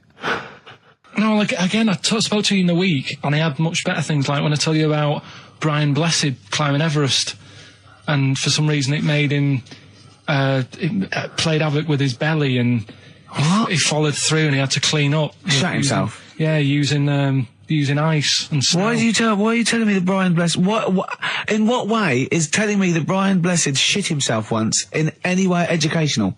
Because I was saying how he was climbing Everest, right? Right. I give it to him, he's an actor and that, but he gave that a go. Yeah. Right? It played... What's the point of that, you'd say, wouldn't you? You'd say, God, he's you know... So he's alright. Me doing a boxing match for no reason is rubbish, but him climbing Everest and shitting himself... Yeah, he did that. Is commendable. Right, and he's only going to, like, go and do it again. He's going to climb it again. Yeah, but he might not shit himself this time. Yeah, what's the point in going? Nothing's changed up there. Yeah, good point. Yeah, What's it been? Well, it has. They've probably cleared it up by now. Right, but it's slip on it. I can't even read about Brian Blessed. Is it actually true, or have you libelled someone else? It was an interview with him in it. And what did he say? Oh, come on, what did he say? He said I climbed Everest and I played havoc with me belly. Let's talk about it next week. We've really run out now. Oh, you're a fool. 3 holidays Carl's had this year. Last year. Yeah. I'd love to have 3 holidays. You've got to start putting the work in there. I had 2 holidays though. No, you had 3 holidays. You went away with Suzanne and her parents. Yeah, well, that doesn't count. It does count. If you book 2 weeks off the firm, you go away and you go, how was your holiday? Go, well, it didn't really count. It wasn't a really good holiday. Can I have them days back, please? My New Year's resolution is to be nicer to you, but well done, you've already broken that. No, but talk sense. Talk sense. You've had 3 holidays this year. And I'm just saying, you're in your 30s now, and 30s is when you should be really putting the work in. That's true enough. To reap the benefits in your 40s, 50s, 60s, 70s, 80s, 90s, and 100. Carl, what's your New Year resolution? What about think before you speak? It's worth... See, I'm allowed to laugh. I'm allowed to laugh at things other people say, Carl. That one, that is a good suggestion. How was your holiday, Carl? It was alright. Right, brilliant. But that, I don't see, on the ratio of good to bad in Carl's mind, that might be amazing, because we never hear him singing the praises of anything. I'll tell you what, can we have, a cracking little tune, and then come back and hear about Carl's holiday? I'd love to do that. Let's keep it tight. Love to Tear Us Apart by Joy Division. Now, I can't put my finger on it, but that doesn't sound like the original, and it's off a compilation. It sounded a bit fast. I think the vocal was slightly different. If anyone can, put me out of misery, I think it might be in a session of the time or something. Carl, is it a New Year resolution for you? Another one. Maybe when we ask you to get a song, get the original single version. I could be wrong, not some obscure session. Yeah, it does seem different, doesn't it? Very odd. Yeah. Maybe we just remember it wrongly. But anyway, that's XFM for you. 104.9, I'm Ricky Gervais with me, Steve Merchant. Karl Pilkington. Carl, you went to Lanzarote. Yeah. People said don't go to Lanzarote. They told you it was Lanzarote. They told you, were they right or wrong? They were right, yeah. Really? Yeah, it's a bit ropey, yeah. Is it? Why? Just, out there. If it wasn't for the volcano they had, it'd been knackered. That's their big draw, is it? That's it, basically. That's all they've got going for them. When you landed, was it really hot? Initially, were you quite excited? You were thinking this is okay? It was warm. It's, we can't complain about the weather. The weather was all right. Sure. You know what I mean? That's what I went for, but it'd be nice if there just was something else. Yeah. What did you do all day then? Did you read your ritual book? No, I didn't read that. I read that book. Do you know the book that I bought and all the chapters were messed up? Oh, yeah. I bought a better version of that. All right. And I read that. Excellent. And then... Did it make more sense in order? Yeah, a lot easier to follow. Yeah. And then we went and had a look at the volcanoes and that. They've got 36 of them to look at. How many did you look at before you realised that pretty much, you've seen one volcano, you've seen them all? Probably about 6 or 7. Really? And then when you got to the 8th, you thought, now I know what this is going to be, Suzanne. This is going to be like a mountain with a hole in the top. Yeah. Really? But it happened years ago as well. It's like, just keep a couple, fill the rest in, tidy it up. Fill the rest in! Yeah, no, Well, getting some builders. No, seriously though. Okay, 4 million tons of concrete, please. They're an absolute death trap. Yeah, what do you mean fill them in? Do you know what a volcano is? It's just a hole, isn't it? That's happened. Well, it's more than the hole. It's more a portal to the magma in the centre of the Earth. Back in 1730 it happened, and they still haven't sorted it out. Well, when you say it happened, volcanoes were made a lot longer ago than 1730. No, but the one that did Lanzarote. Right. Sort it out. What would you suggest? Well, how can they fill it in? It's joined. It's all joined. No, but what I'm saying is... the big plates of the Earth are all joined. All the magma's joined. With the Trade Centre thing, that happened. They cleaned it up, sorted it out, they've moved on. That's what I'm saying. Whereas Lanzarote have just gone, leave it. It happened back in 1730. You misunderstand me. How, in the name of God, can you fill in a volcano? You ignorant twit. No, but it's not just the holes. They've actually left the lava everywhere. That's what I mean. It's not just the big holes. There's lava everywhere. But it's molten rock. They can't just pick it up like they're like a carpet. Put it in the holes. The holes are there ready. Just push it all in. That's what I'm saying. Do you know what a fable is? I've got a rough idea. Okay, it's a thing that uses sort of metaphor, analogy, just to explain sort of morals. I mean, they're very old for a start, and it's all. I'll give you an example of one. A quick one. Oh, the one about the dog with 2 bones. He goes to a dog's got a bone. He sees a reflection in the lake, and he thinks, "Oh, that dog's got a nice bone. I'll have that." And as he goes to get that one in the reflection, he drops the one he's got, and that's one about I think I was told one when I was younger. Go on. I think it was one. This young lad, he's got a dog, right, and he sort of is about 8 years old. And this dog, he's had it since he was about 4, and it's a bit tired now, and he chucks sticks for it, and it doesn't go for it. And he's saying to his mum, "Oh, I want a new dog because this one's useless. It doesn't do it doesn't have any fun with me." So they say, "Oh no, but Rover's a good little dog. You should look after it." And he's like, "Oh, I don't like it. I want a new one." So they buy him a new puppy, and it's running around, yapping about, and he's loving it, and he's playing around with it in the grass. And then one day he goes to the park and he's messing about and rolling about with it, and he falls into the lake, right? And the little puppy's like yapping at him, and he's going, help me, little dog's yapping. And then the old dog comes and gets his collar, and it pulls him out of the lake, and he goes, "Oh God, why did I forget about you? You're the better dog."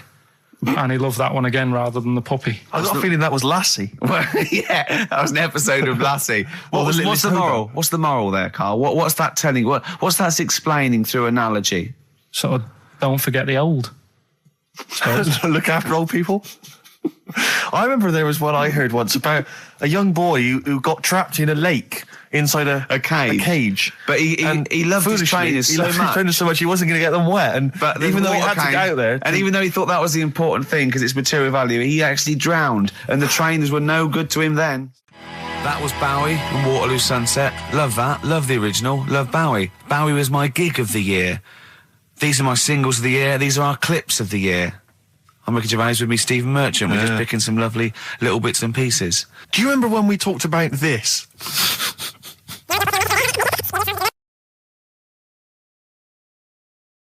So we just had a text here that says, and I don't know what truth there is in this, as ever, but John says there is apparently a nude bike ride today in Hyde Park. Now, I can't believe that's the case, because I don't think it's allowed, is it? You can't ride around with your veg, can you? I don't know. Why would you want to? Well, good point. On a bike. On a bike, I love the fact that that's what disgusts him. I want. Do you know what? If we did appeal for a nudist to call in, I'd want a very specific sort. I want a German nudist, a middle-aged man called Helmut. Okay. If there is any, or the closest one to it. So I want a middle-aged man from Germany. If your name is Helmut, you're in. But I'll accept hands. Carl would be good, wouldn't it? All right. Yeah. I think I'm wondering if the age might. Maybe we could we broaden. Okay, out just a German nudist bloke. Right. Can he at least be fat? Can I find a fat German fella? If your name's Helmut, we're going to give you a big prize. Yeah. But, you know, any fat German fella who likes to get his sausage out. Sure. Okay? It's sauerkraut. Yeah. What's the phone number? 0871 222 1049. It'd be good just to get an email or a text with a contact on it, and then I can just call them up in the week. Sure. And 83936 is the text number. I don't know what our audience demographic pans out like, Rick, but I'm suspecting that's probably a fairly small fraction of our listenership. I know, but you know, there must be someone out there. If you know a fat German who likes to get his tackle out, phones are going. Straight away. Just answer it, Carl. Just answer it. Just potluck. it could be anything. Well, just see what it is. To be fair, it could be a nutter. But just say hello. Just tell your turn. It's not straight away. He'll stay there, won't he? He'll stay there. Well, answer it. Answer it. Leave it. Answer it. Oh, you see this? It's gone. It's gone. There you go. He bottled it. So, just as well. Well, you took too long to answer it. There's a vicar in Australia who started sort of doing his services and all that in nude. Hot, isn't it, out there? Yeah, where'd you get the churches aren't. Churches are pretty cold. It was on some website. Of course it was. Yep. Just saying about a vicar and that who's there's a lot of nudists and that who want to get married. Do it, you know. Don't mess about with the wedding dress and that. Just snip up. Cheaper, isn't it? Well, I also suppose it's so.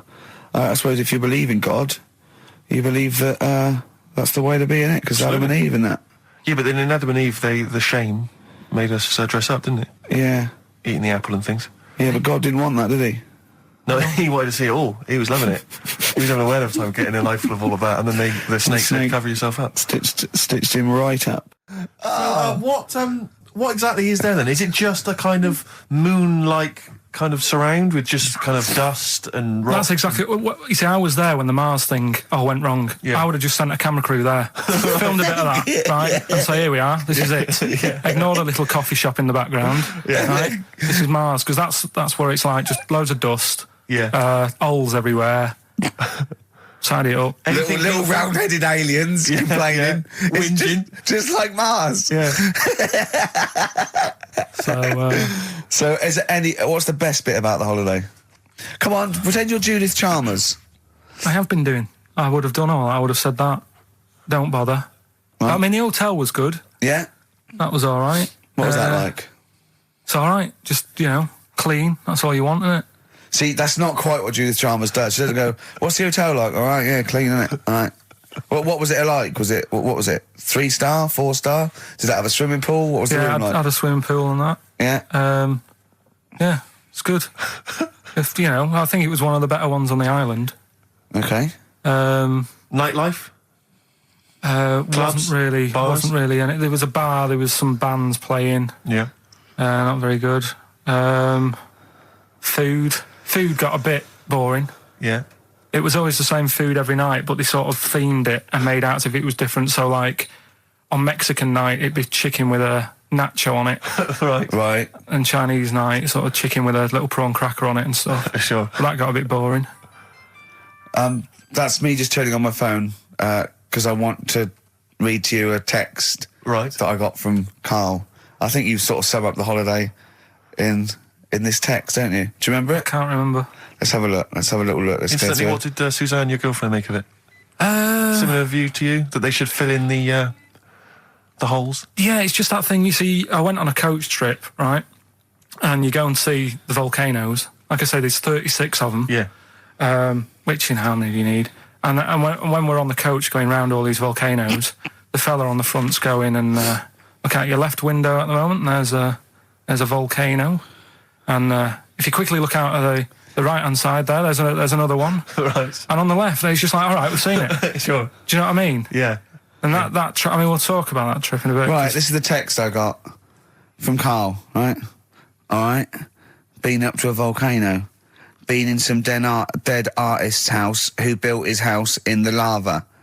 They said they would show me science with volcanoes, but all they did was chuck some water in a hole and it shot up in the air. No dwarves in the canteen, no scousers here, but there is a Swede woman with a big head. She looks effing gormless with a cap on. All right? So a little reference there to... A Swede woman? What's that mean? Do you mean Swedish? Yeah.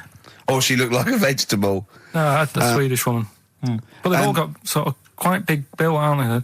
And I sent him a text. Oh, well, it's just good to be on holiday because, you know, I'm working. He sent back, so am I. Just been watching Sky News. There is a school for monkeys who want to get a band together. Is that monkey news for later?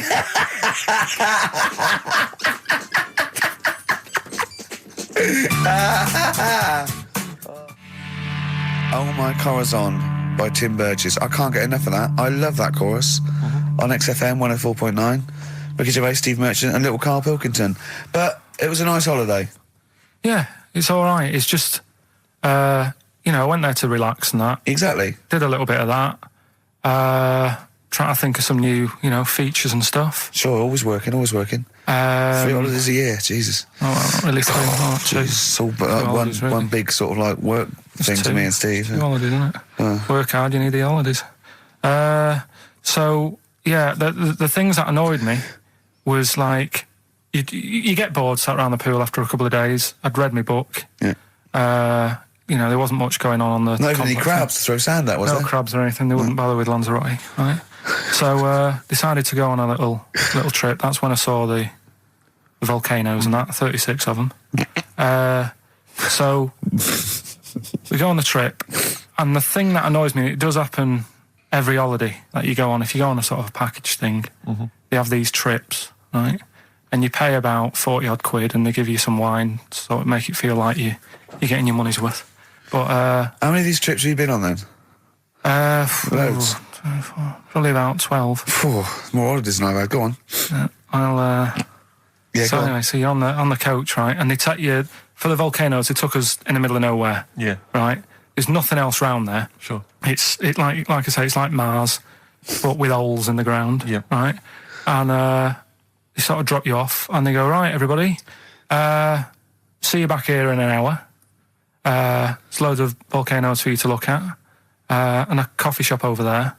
And you know for a fact, right, you don't need an hour there. You could just say, well, just keep the engine running because I'll have a look in this hole, we'll get back on, give us 5 minutes. Don't need an hour. Absolutely. Yeah. But you know that they've got something going. It's a backhander, definitely. What, with the coffee shop? Definitely, yeah. They go there.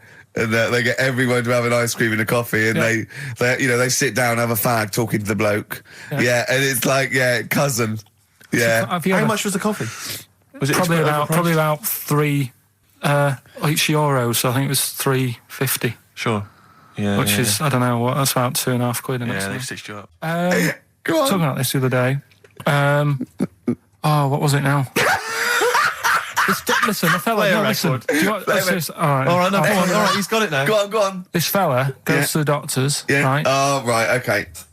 Right, if this isn't any way apocryphal, stupid, illogical, impossible, right, you are never, ever speaking again on radio. So make sure this is at least possible. I'll tell you what, I'll even give you improbable but possible. So if anything that breaks the laws of the universe or logic, okay, that's all you have to avoid. On you go. Right, so this fella, right, he goes to the doctors because he's got earache. Right, okay, if a chimp's living in his brain... Go on. So he's got earache, he's sat in the waiting room and his ears all bunged up and it's hurting a lot and what have you. So the doctor comes out and he goes, right? And because his ear's all bunged up, he doesn't hear it that well, right? So he thinks it must have been me, right? So he wanders in. Keep going. Anyway, I'm going to hate this. I can just feel it in my bones. Steve, I'm going to let you take over. Okay, let's hear it. So the doctor says, sit yourself down there, right? So he sits himself down. He goes, right, take your pants off, right? So he's thinking that's a bit odd. Anyway, he heard that though. He apparently he took his tackle off. The doctor did some operation. What, there in the waiting room? No, in his office. In his office, yeah. What? Wait. So he removed what? His genitals? Yeah. In his office. Why, Carl? Because he hadn't called him in. Oh, he'd called in the bloke who wanted his testicles taken off, and he didn't hear it. What? So the doctor went out and said, Mr. Jones, who's here to whip off your cock and balls, just here and now, right? Bloke comes in, it must have been me. So the bloke we wanted his balls taken off didn't say, oh, I think he said me. So he didn't interrupt then. So the bloke goes in, he starts taking his testicles off, and he doesn't say, I'm here for me ears. What are you doing with that? That is a blinding record. And before that, Rick, what do you make of those adverts? They were great, weren't they? I like them, yeah. I'm going to buy all them products on the way home. And that's endorsed by Ricky Gervais. He's won awards. Yeah. Rick, do you remember this? This was a hilarious moment. No, you'll remember this when you hear it. It was when Karl said something that was basic. Well, I think for a lot of people it sounded like a lot of old bollocks. Karl's found love on the street before, haven't you? How's it going with your bird, Karl? Are you married? Yeah. No. How long have you been out with her? Going out with her? 7 years. Because, I mean, you're quite a simple man. Yeah. You're sort of a simple in a nice way. I mean, you're like Helen from Big Brother. Yeah, you're sort of nice enough, but I look normal. Well, yeah, you sort of do. But you could be one of those that just suddenly go mental with a pen. Yeah, do you know what I mean? Stab people through the eyes. Yeah, you sort of look normal. But if I wouldn't really want to wind you up to a point of frenzy. How did you meet your girlfriend? Through work. What, through her work? What, you phoned up and said you worked at the same place. Oh, you're right. Yeah. You're quite an enigma, aren't you? Could you give us more on that? At work. You met her at work. What, she came in selling sandwiches? She was going through the bins outside. What do you mean you met her at work? Why are you having an attack on me? You're the one who's sad and lonely. No, he's done you again. Yeah, but what I thought was interesting was I just scratched at him and he just went mental. Yeah, no, it's like a bear caught in a trap. It's funny, isn't it? You'll never learn. No, I was just interested to find out what the story was, because it might be a really romantic story. Well, it's not. All right, jeez. I mean, the fact he doesn't want to talk about his love affair. I was thinking about you in the week, and like, does it worry you? I mean, you sort of joke about it now, and we're talking about it in the office, you know, like, oh, is Steve really touchy about the way he looks? And, oh, what's this? Where's that come from? He's done it again. He's done you again. I was walking home the other night, and I was thinking about it.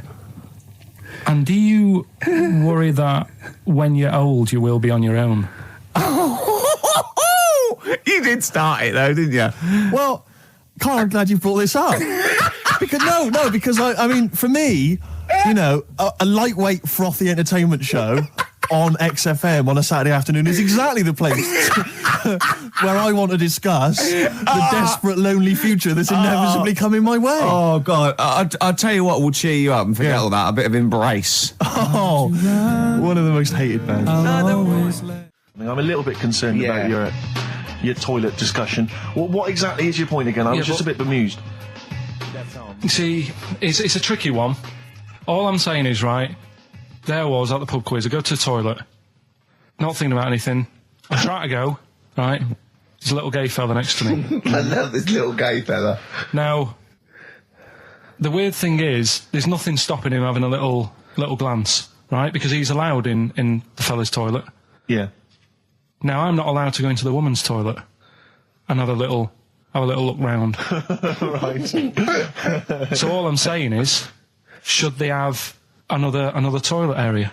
What, for gay people? Yeah. And so this would be gay men and lesbians? Is that going to complicate things? Well, I mean, I can only assume. I mean, to what point? I'll ask you a question, right? If you're intimidated, that's a shame. But you know, most gay men aren't looking at your knob. You know that. What do you mean? I can only say that 99.9% of gay men who use a urinal standing next to what they assume is a heterosexual man aren't looking at his knob. And what they're doing then? They're emptying their bladder. No, but the thing is, I can't talk. You're saying like, you know, about would you have one toilet for lesbian women and gay fellas, right? Well, does that mean? Would it be mixed? Would it just be? Would it have a man on one? That's heterosexual man. One little picture of a woman, other, and then what? What would the little icon be? A man and a woman. A man and a woman. Just having a chat. Yeah. In pink and Doc But you couldn't mix them, because then what would happen is you'd get people who are going, oh, I'll play up to this a bit. What, pretend to be gay? And yeah, you know, sort of grow a moustache and shave their head. And pretend to be a lesbian. Right. Yeah. So I see. So you know, people pretending to be gay so they could go in and have a look at the lesbians. Yeah. Right. So that would mean that we need 4 cubicles now, would we? Yeah, no, this is fine. 4 cubicles. So every pub How many toilets do we need? Every pub's now got 4 toilets. Oh, Carl, bisexuals. Yeah. Now, interesting. Bisexuals. How many toilets do we need now? Call the council. Do you use any? Huh? No. No, because they're interested in everything, aren't they? Because a little bisexual fella will be looking at your knob. Right, with them, what you do, you just have a door, you open it, and there's one urinal there, so you can't get a queue.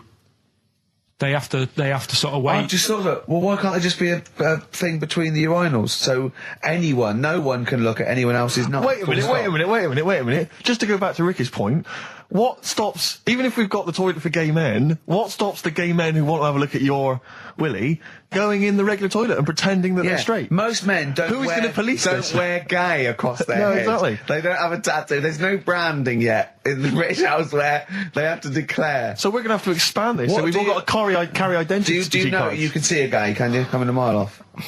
No? No, I'll just hold it in next time. No. Can you tell gay men? Do you know a gay man? I'd say probably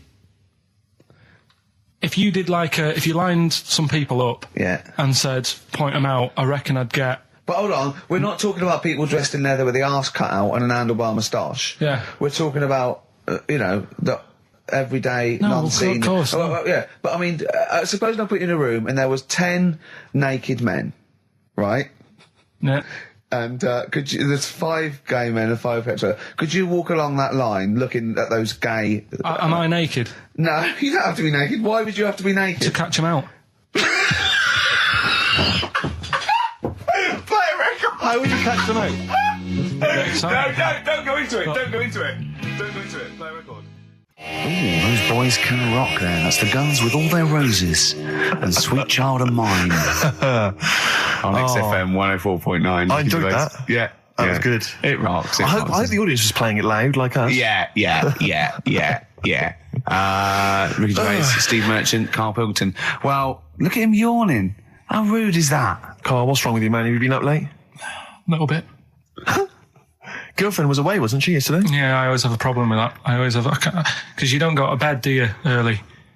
Do you know what I mean? You sort of think, I just always find that thing that if, you're used to living with someone, one of you will go, let's go to bed, then you'll go, all right. But when you're on your own, you go, you just forget to get to bed. I just stay up. Okay, stop eating now, Carl. You've ate all the food. That's just a plate. All right. Okay. Yeah.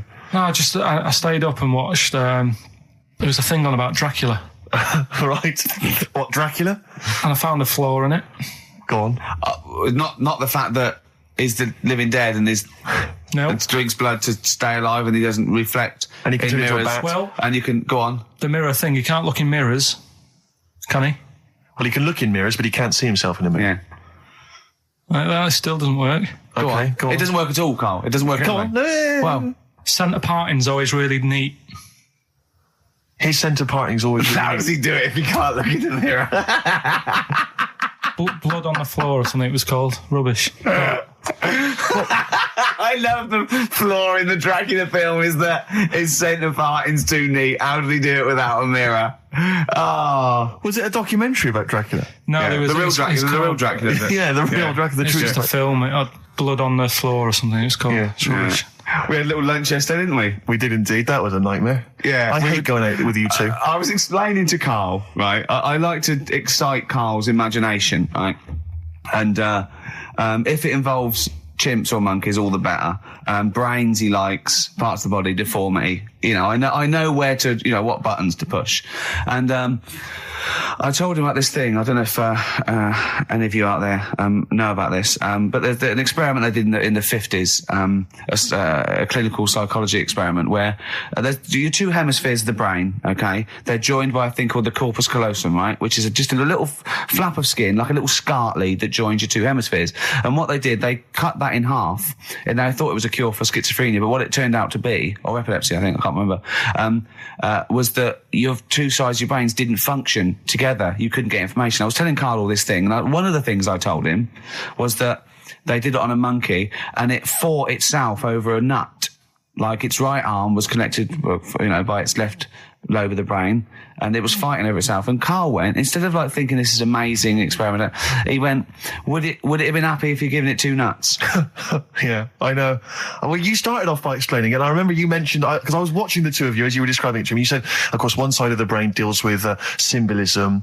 And as you said the word symbolism, I noticed Karl drift away from looking at you, pick up his mobile phone, and start pressing buttons randomly. And I thought it was the word symbolism that got him. And I noticed it took you just a moment longer. And I think the first thing you said was, when did I lose you? Yeah, I knew I'd lost him. It's extraordinary. And he doesn't even try to disguise it. I said non-locature at one point as well. Right, yeah. And I knew I was dicey with death there. Yeah. But, but I told you tried to look it up, didn't you, on the web? You didn't find anything about it, did you? The spelling of it's, what is it again? What's the word? Corpus callosum. Yeah, so I couldn't do it. No, there's no point. Yeah. Don't bother. Give up. Don't bother. So if anyone knows any interesting facts about that, yours hasn't been cut in half, has it, Karl? That would, again, might explain something. I'll tell you what we will be talking about later. I don't know if you're sort of aware of them, Steve. Go on. Bonobos. Oh, I don't know much about bonobos. I told him about he was looking for stuff. I said, put in bonobo. He was having no luck with chimp.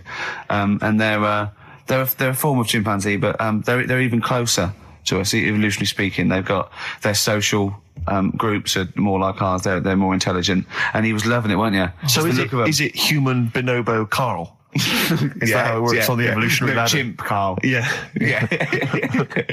Talking about so we're talking about bonobos. You're excited about that? Yeah, That's coming up in Monkey News? No, I think it's a bit of a monkey bonus.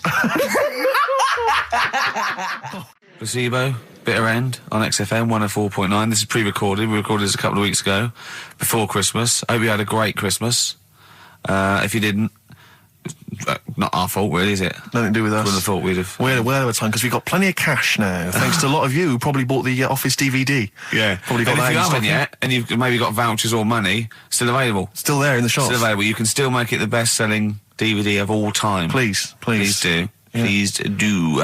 I'll tell you what you want to hear there before you make your mind up. I'll tell you what, if you like this next clip, go and buy the Office DVD. I think you will. It's a brilliant clip. It's the one where we talk about, well, it is self-explanatory. Yeah. We went, it was a great day, wasn't it? Brilliant round of golf. Absolutely brilliant. Such a beautiful place in Stoke Poges, like a really posh place. And are you a good golf player? Well, we'll get to that. Oh, okay. Wow, he bought the shoes especially for it. Oh, I'd love to have seen him in those little shoes. I know, and they were no good because they were metal spikes. We had to change them. He was annoyed straight away. He spent over £22 on these golf shoes. We hired a buggy that was brilliant fun. I was bombing along, wasn't I?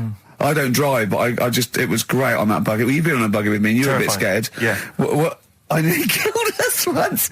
I was just taking banks and things, but you don't see sort of bunkers, and he'd scream and go, stop! And he'd put his foot down the brake, and then I reversed. At one point, he sort of did a handbrake turn next to the lake, and then we had to reverse, right? And you just flick a switch and put your foot down. He did that without looking. I look behind, there's a big oak tree there. He screams, watch the tree, right? So Dukes of Hazzard. I kept jumping in and leaving him behind because I had to go to my ball. Anyway, the first shot, I got on my driver. I honestly did one of the best shots I've ever done. It went straight down. It was great. I thought, phew, got away with that because it's always the first one because it's a clubhouse and you want to look good. Yeah. So. He tees up, and I've been saying, buy some balls. He just got 6 balls. I was going, well, what if you lose me? I won't lose 6 balls, right? He tees up, right? Whacks it. It goes miles, like right angles, straight into these the woods, right? He turns around, he goes, go and buy some more balls. So I'm laughing because it's like impolite to laugh, but he broke the ice for me, and I was falling around. And then his second shot, I go, you're off a 3 now. If you take another shot, he went, oh, right. So it's his third shot. He puts the ball down. He hits the ground before it and misses the ball altogether. And I was on my back, wasn't I? Unbelievable. Actually rolling about on his back. I was rolling about, and we were terrible. I went round 107. He went round in like 119 or something. Sure. It was just rubbish. How long did it take? 5 hours. Of course. And there was no one around, luckily. but it was fantastic. So then we go and have our meal. Oh, it annoys me. I said, right, I'll go for a run. He went, I'll have a bath. I said, I'll see you at 7:45. At 7:55, I have to call him. He's not ready, so he's let me down there. I can't stand lateness or laziness. You hate lateness. Yeah, and he's let me down. Do you know his excuse? He fell asleep in the bath because there was no light bulb. There's no light bulb in the bathroom. So instantly he fell asleep, and he was late. No, do you know what I mean though, Steve? If you're sort of like nice and warm and what have you, I was tired anyway, I've been stressed out for 4.5 hours, right? My life flashed in front of me a few times in that buggy. So it's all sort of wears you down a bit. I thought, right, I've got a headache, you're going for your run, I'm going to have a bath. I walk in, put the light on, for some reason it didn't come on, but I thought, it's alright, I'll just, doesn't matter, you can have a bath in the It's summer, so it's light anyway. Well, there's no windows in the bathroom, so... So you were in the darkness? So I'm in the darkness. I nod off because I'm shattered. He calls up, hassling me. So I said, well, it doesn't normally take that long for me because... I haven't got, like, long hair. I've got a dryer and so I can sort of one wipe. Yeah, he's already 10 minutes late, though, when I called. Well, 10 minutes. 10 minutes. This is late, next. Doesn't matter. Dinner wasn't until 7:15, so we had, like, another 20 minutes anyway, so it doesn't really matter. Yeah, but we said 7:45. So he's calling up, hurry up. So I said, yeah, all right. So I get out and dry and, like, my tackle and what have you. Calls back again 30 seconds later. No, I don't, I don't like that. You're not going to do that, no. Give it a wipe. 30 seconds later, come on. So I end up going downstairs to the meal area, naked, with a wet shirt on and wet socks. I've got headache as it is. Meant to be a relaxing weekend. But anyway, so we have our meal, which is really nice. And then we're sitting in the bar. I'm having a cigar by the fire. Yeah. Like, we're having a rather nice Pinot Grigio. Yeah. He's there going, I've got headache. Is this 1955 that you live in? I know. Yeah. It's so right. And we are knackered because he's not used to work. I've seen him moaning, falling asleep. He's not used to it at all. And you've been on your feet for over half an hour. Yeah, right. So we didn't even walk around the golf course. We had a buggy. Yeah. It wasn't even exercise. And now it's Karl's bit. It's the re-education of Karl. He's like Liza Doolittle. And now he's coming or Lawnmower Man, if you've seen that film. More like Lawnmower Man, if you've seen the film. You'll know what I mean. And his homework was to just study quotes, really, on happiness and stuff and general well-being. He's not a big happiness quote fan, are you, Karl? Not really. So what have you done? You've come up with something, haven't you? Right, yeah, I told you, right? Because a lot of these are just things you say every day. They're nothing special. So what I'm doing... Well, you say them every day. Well, the sort of things you come out with and you don't even think about it, do you know what I mean? Yeah. They're on the TV all the time. People on the radio are saying these sort of little quotes. Sure. And... what I've done is, remember that programme on Channel 4, Faking It? Yeah. Where they got some, like, posh kid to be on a door and all that. What I've done, I've... Imagine if that was the pitch for the show. Dear Channel 4, you're just going to get a posh kid on a door or something? Yeah, Yours sincerely, Karl. Come in. Yeah. TV producer. Yeah, go on. So, what I've done, this little book of quotes, happiness quotes, I've picked 2 that are real. Okay. And I've made one up. Right. And we've got to guess. And you've got to guess. Okay, then go on. Well, I'll tell you what, Rick, why don't we, when we've heard them, we won't confer. No. You'll write down yours, A, B, or C, and I'll write down mine, and we'll see how it works. Karl, off you go. Right, and just because I'm looking at this book, it doesn't mean I'm actually reading. No, I know. Don't worry, we're clever. No, we know. We can't see. Like call my bluff. Yeah, go on then. Nothing is worth more than this day. Okay. Yeah. Yeah. All right. Yeah. The way I see it.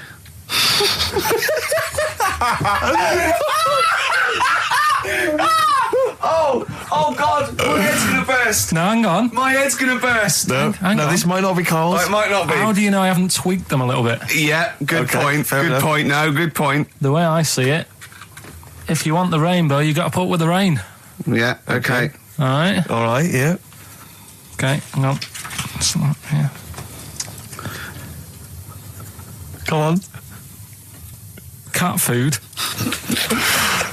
Cat food. Come on. It stinks a bit, but if you don't put up with the smell, the little kitten will die. Steve, I don't know what to say. I don't know what to say. Imagine this in faking it. Imagine their faces when he says that, and they're going, "Oh my God." Oh. Karl, play a song, mate. We'll have to confer on this one. Well, that's just amazing, Karl. Just read them again. Two were real, one was fake. Go on then. Right. First one.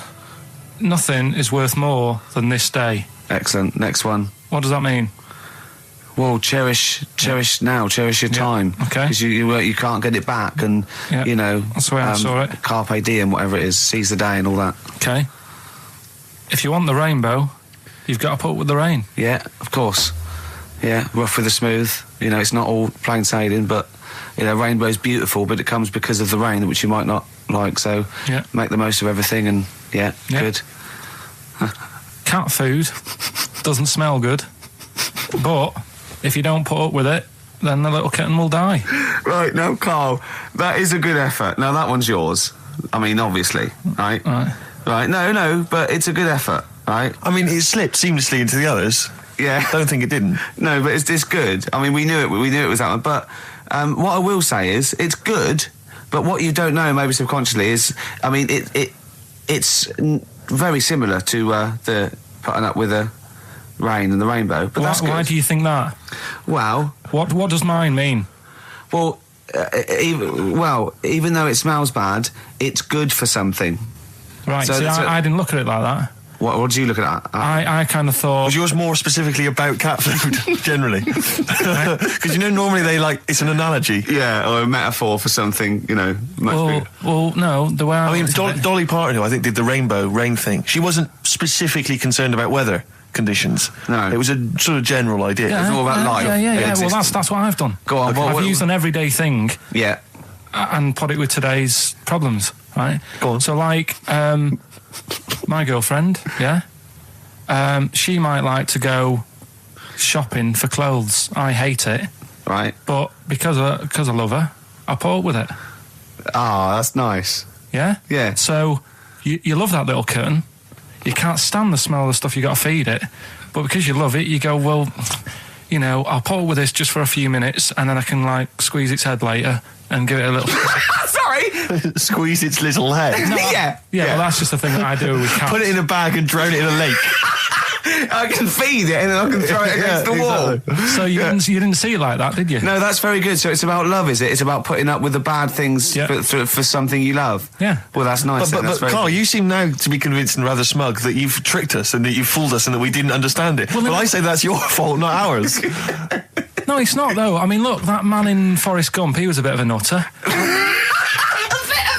And he came up with the life is a box of chocolates thing. Yeah. Now, if that was in this book, you say, oh, yeah, brilliant, you know, good bit of work. But if he was sat here doing the show with you, you'd be taking the mickey out of him. Sometimes I feel he is. No, but Carl, I could. In fact, if people are out there, we're too lazy. Could you write down everything Carl's ever said? Because I think we could publish that. Yeah. He said one today. He saw my salamander. It's not a euphemism. He saw my salamander, and it's just sitting there in the tank. Your exotic pet. Yeah, and he's worried about there not being a lid on. And he said, I went, what are we worried about? He said, wow. He said it sits there for 24 hours a day, obviously planning to get out. Well, it's got nothing else on its mind, and it's the daft thing is, he has actually got the lid ripped up a little bit. And he'll be looking up there, and it's going to get out. But what's the worst that could happen? What's it thinking? What do you think it's thinking, this salamander? It's got its eye on the DVD player. I can have Ian be down the market. Right. Okay. Right. The results of Rockbusters. We ain't got a winner for the first time. Yes, we have. We've got loads. We've got loads of winners. No, we haven't. We've done this feature for 3 weeks. This is the first time I've managed to sort of. Well, let's go through them then. What have they got wrong? The first one. The first one. What was the first one? Well, hang on. Let's do them in reverse order first. So what's the last one? The last one. The clue was that bloke does sport on the telly, and he's got a little kid. What's that? That's Destiny's Child.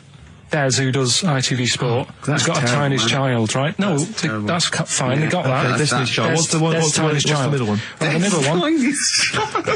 Right. Child. The second one was he doesn't like women. Yeah, he's got a couple of kids. That's a bit weird. Yeah. Right. That was PD. That was Puff Daddy. That is offensive. Go on. But it's not Puff Daddy. It's Puff Daddy. And he's not even called that anymore. He's called P Diddy. Well. Okay, fair enough. But they got that one. Yeah. And if I'm being tight, these lot are as well. Yeah. Yeah. Tight means something in Manchester. Go on. Right. And the first one that they're having problems with I don't think them birds should be allowed in this area. Got it. Boy zone. It's not boy zone. What's the clue again? I don't think them birds should be allowed in this area. That is perfect. A boy zone.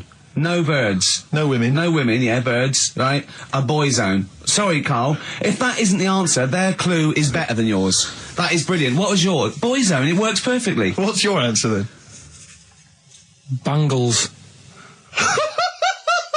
I have no idea what that means. Like seagulls. So you don't want them in this area, so you're banning them. Bangles.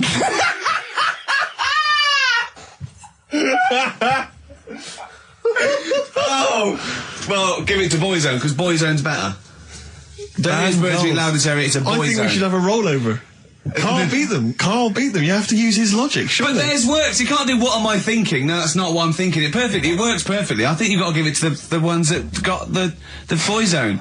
Well, how about, right, because they didn't actually get into my head and my way of thinking, heaven right? forbid. How about we just keep back the David Attenborough, and they can have, I'll chuck in the Hellraiser, right? Okay.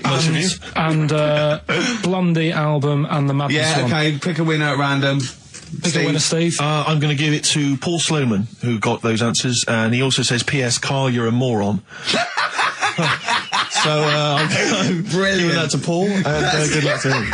Right, well, he's got a crazy night tonight. If we can rush these over to him, he's got a cracking Saturday night. Well, if I'm a moron, I might get your address wrong when I send them to you. Ooh. Coming right back at you, Paul. Yes. Right.